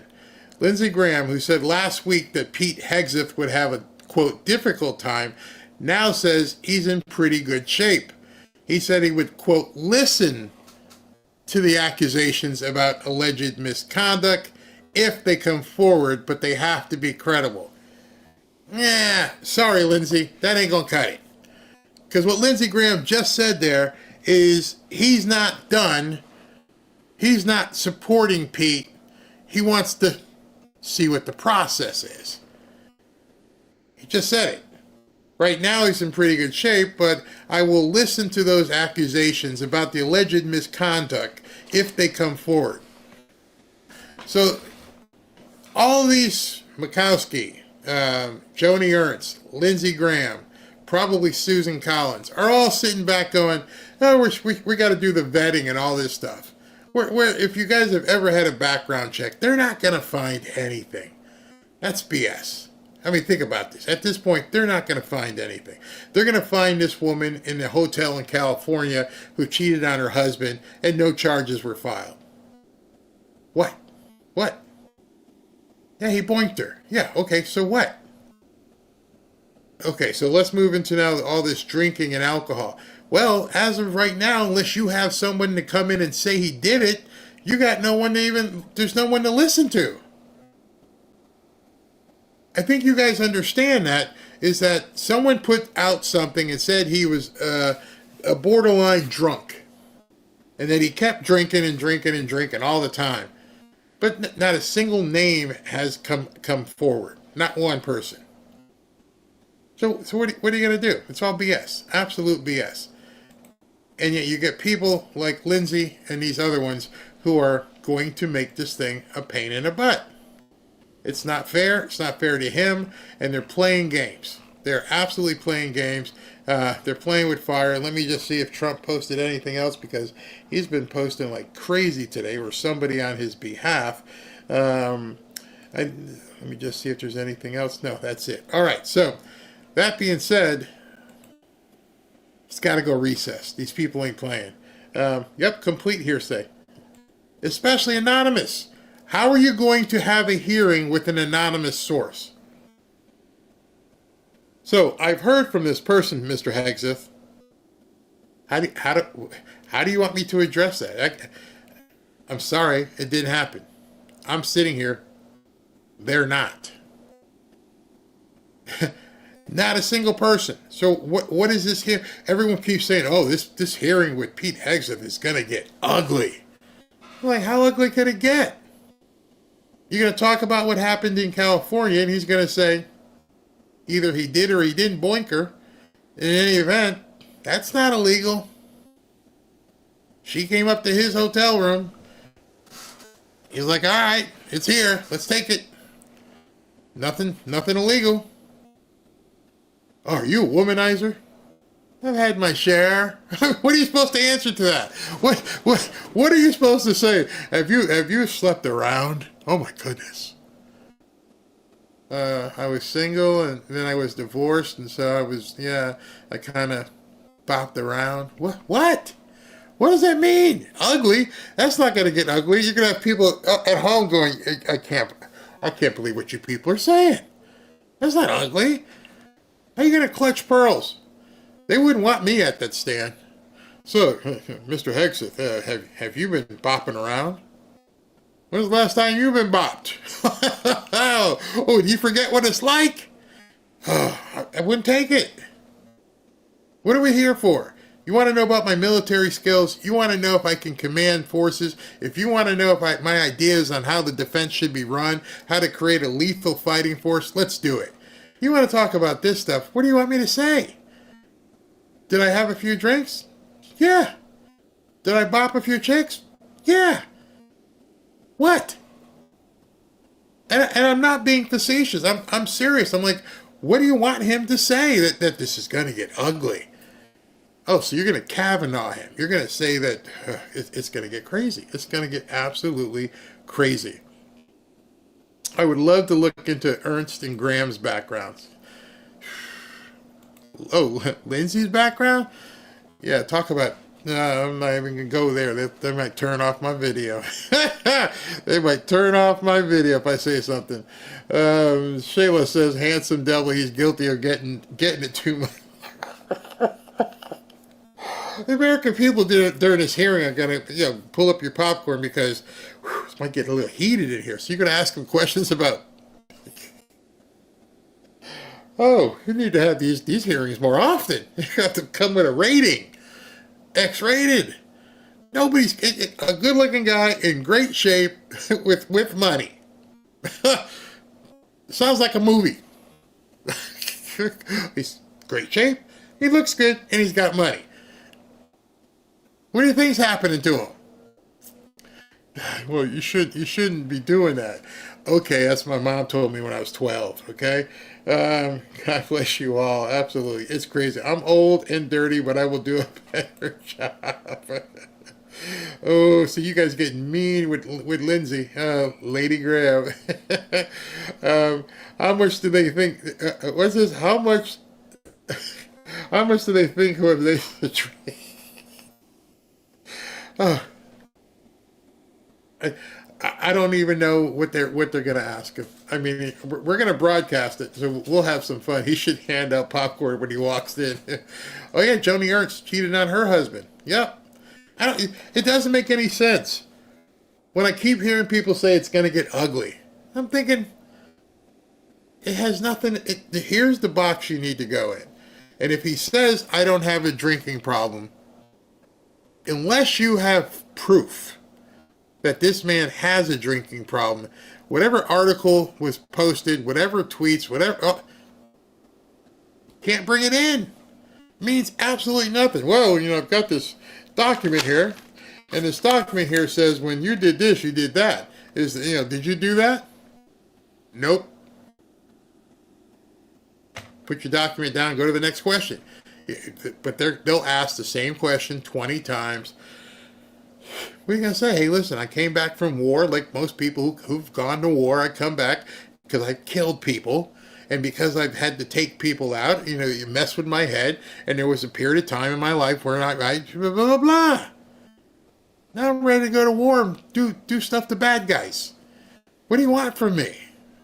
Crazy. There's no law against making whoopee. Not at all. Even though they tried to make it out to be. Okay, because even us old ugly guys have been bopping too.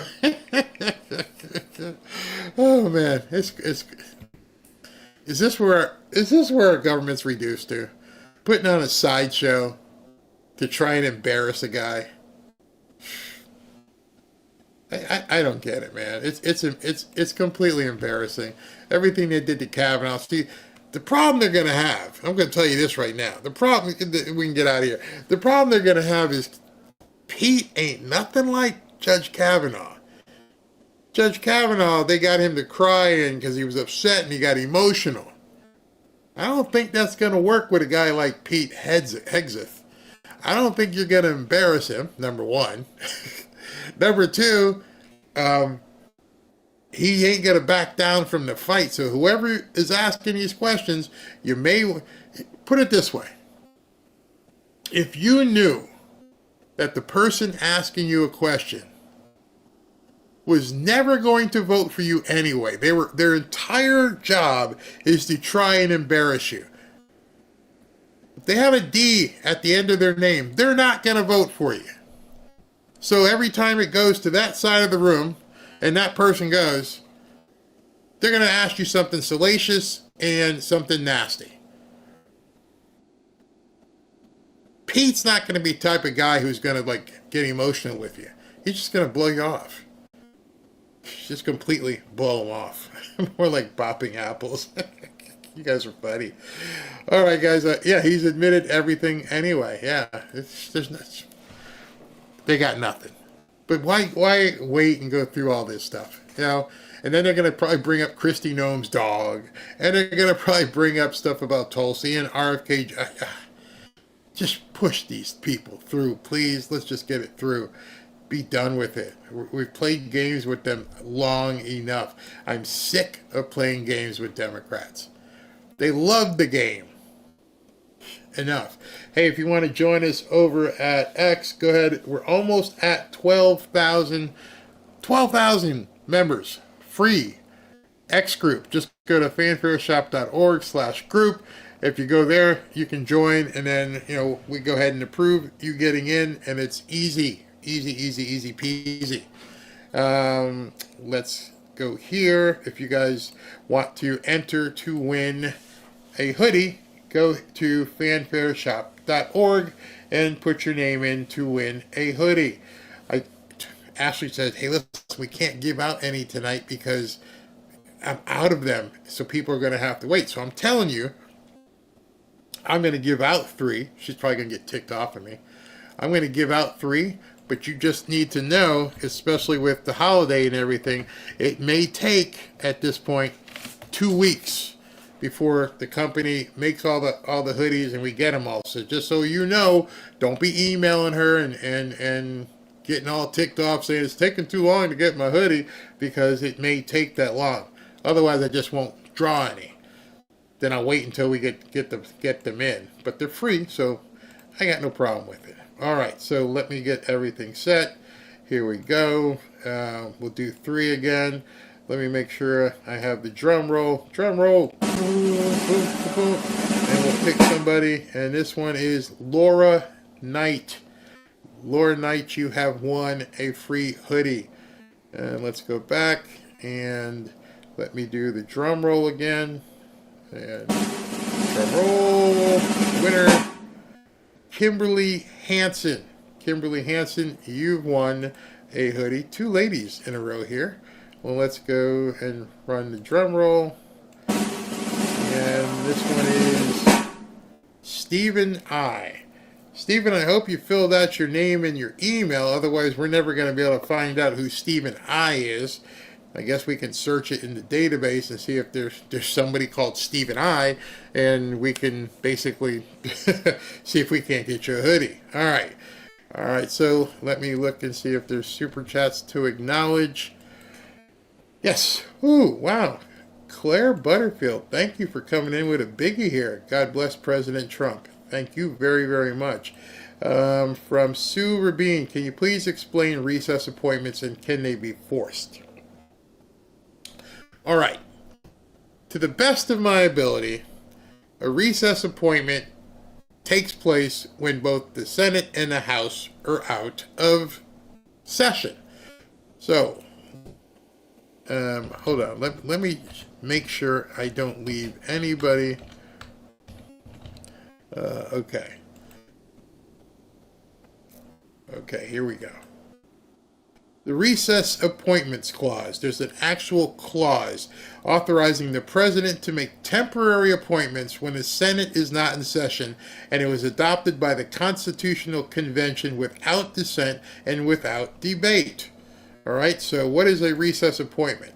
And I'll just, even though I don't trust USA Today, I figure we can kind of use them as a source because you can't really lie too much about the actual law. You can slant it, but let's see what they say. Okay, what are recess appointments? A nominee appointed by a president goes through a vetting and approval process, usually done by the Senate. The process can take a while. It took an average of 115 days, nearly 4 months, for Trump's nominees to be confirmed in his first term. 4 months per person.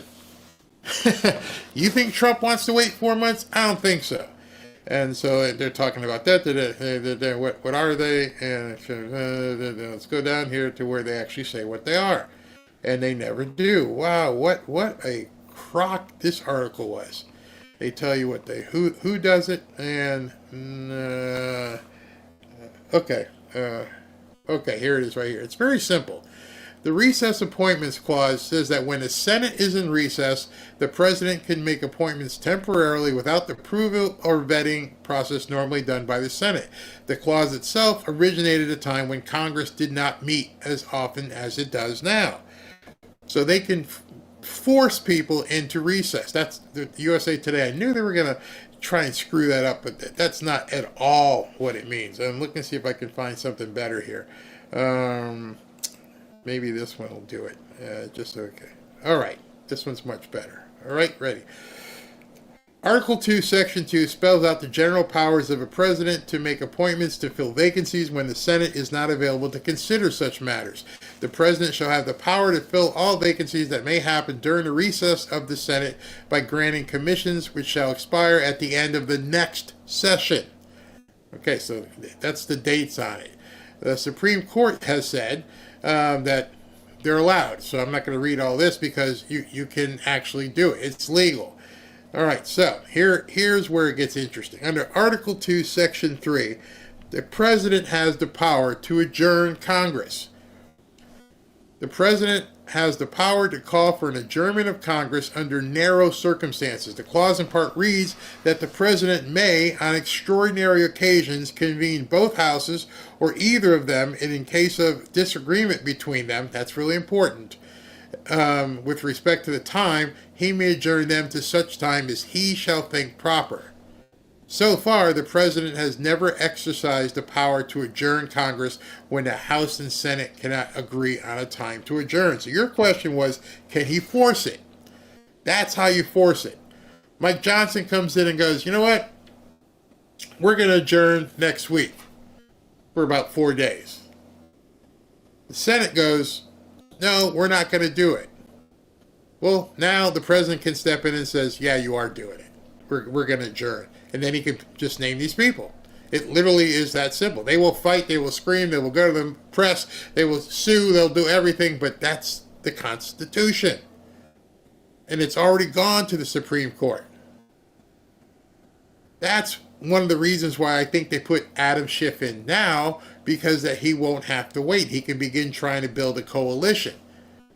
And then they do their stupid things by having one person do these fake gavels and everything. But the key of him being able to force it is for the two parties not to agree. Right now, as we speak, Chuck Schumer is in charge. That's going to change on January 20th. John Thune will be in charge.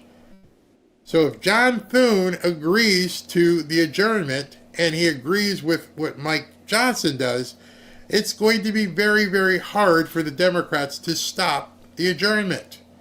Because at that point, the Republican, who will be running the Senate, can do it. The question is, will he? See, that's where the whole thing, and that's why he wanted Rick Scott, because everybody kind of looked side-eye at John Thune because he was a Mitch McConnell guy, and they're like, will you do it? Will John Thune do it? And if John Thune does it, then we're good. Then we'll be good.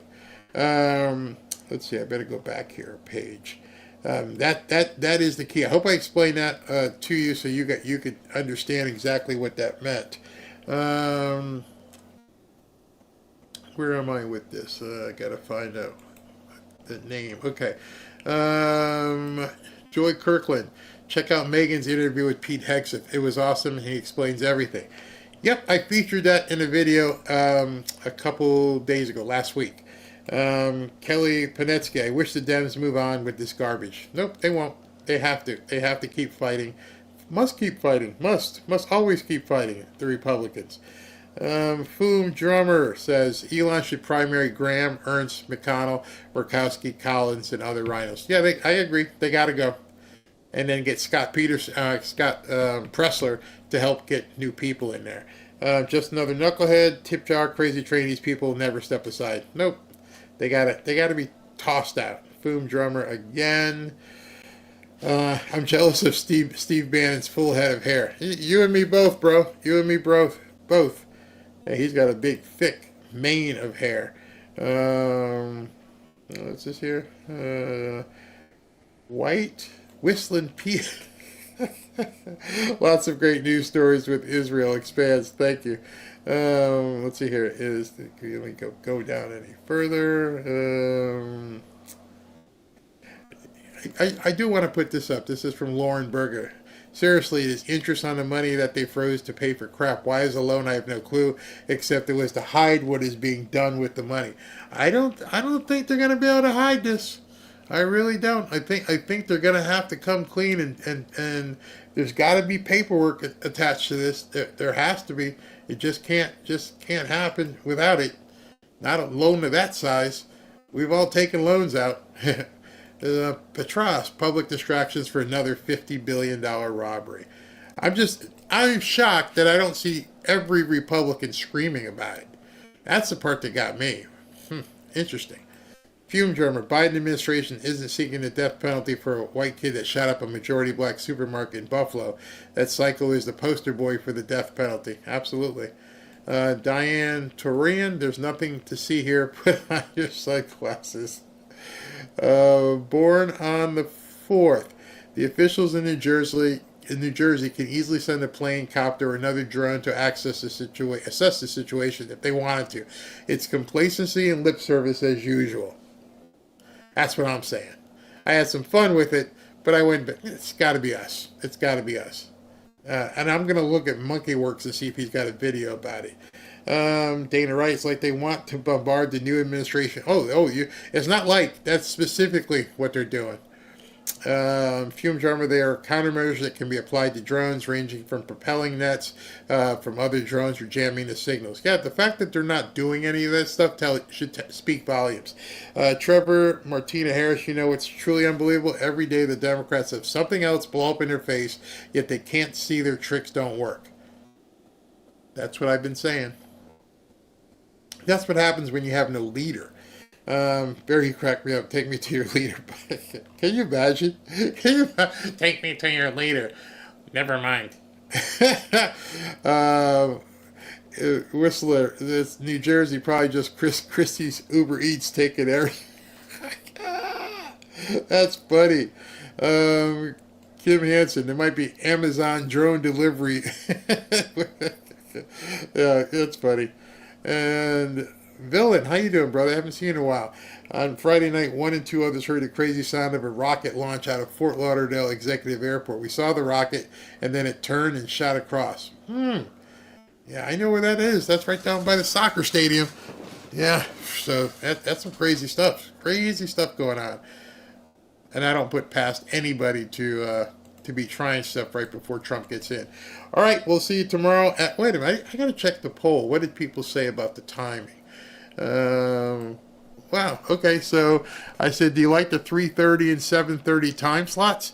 4,600, almost 4,700 votes, and 96% of you said 3:30 and 7:30 work for you.